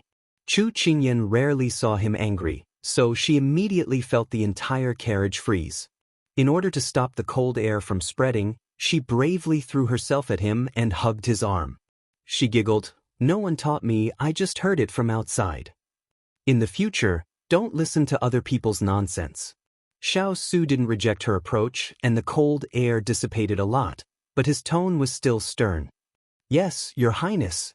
Chu Qingyan immediately raised her hand and placed it beside her temple, looking very obedient and obedient. Although Xiao Su didn't know what she meant by this action, he felt that she looked funny and cute. Moreover, when these words came out of her mouth, his heart softened.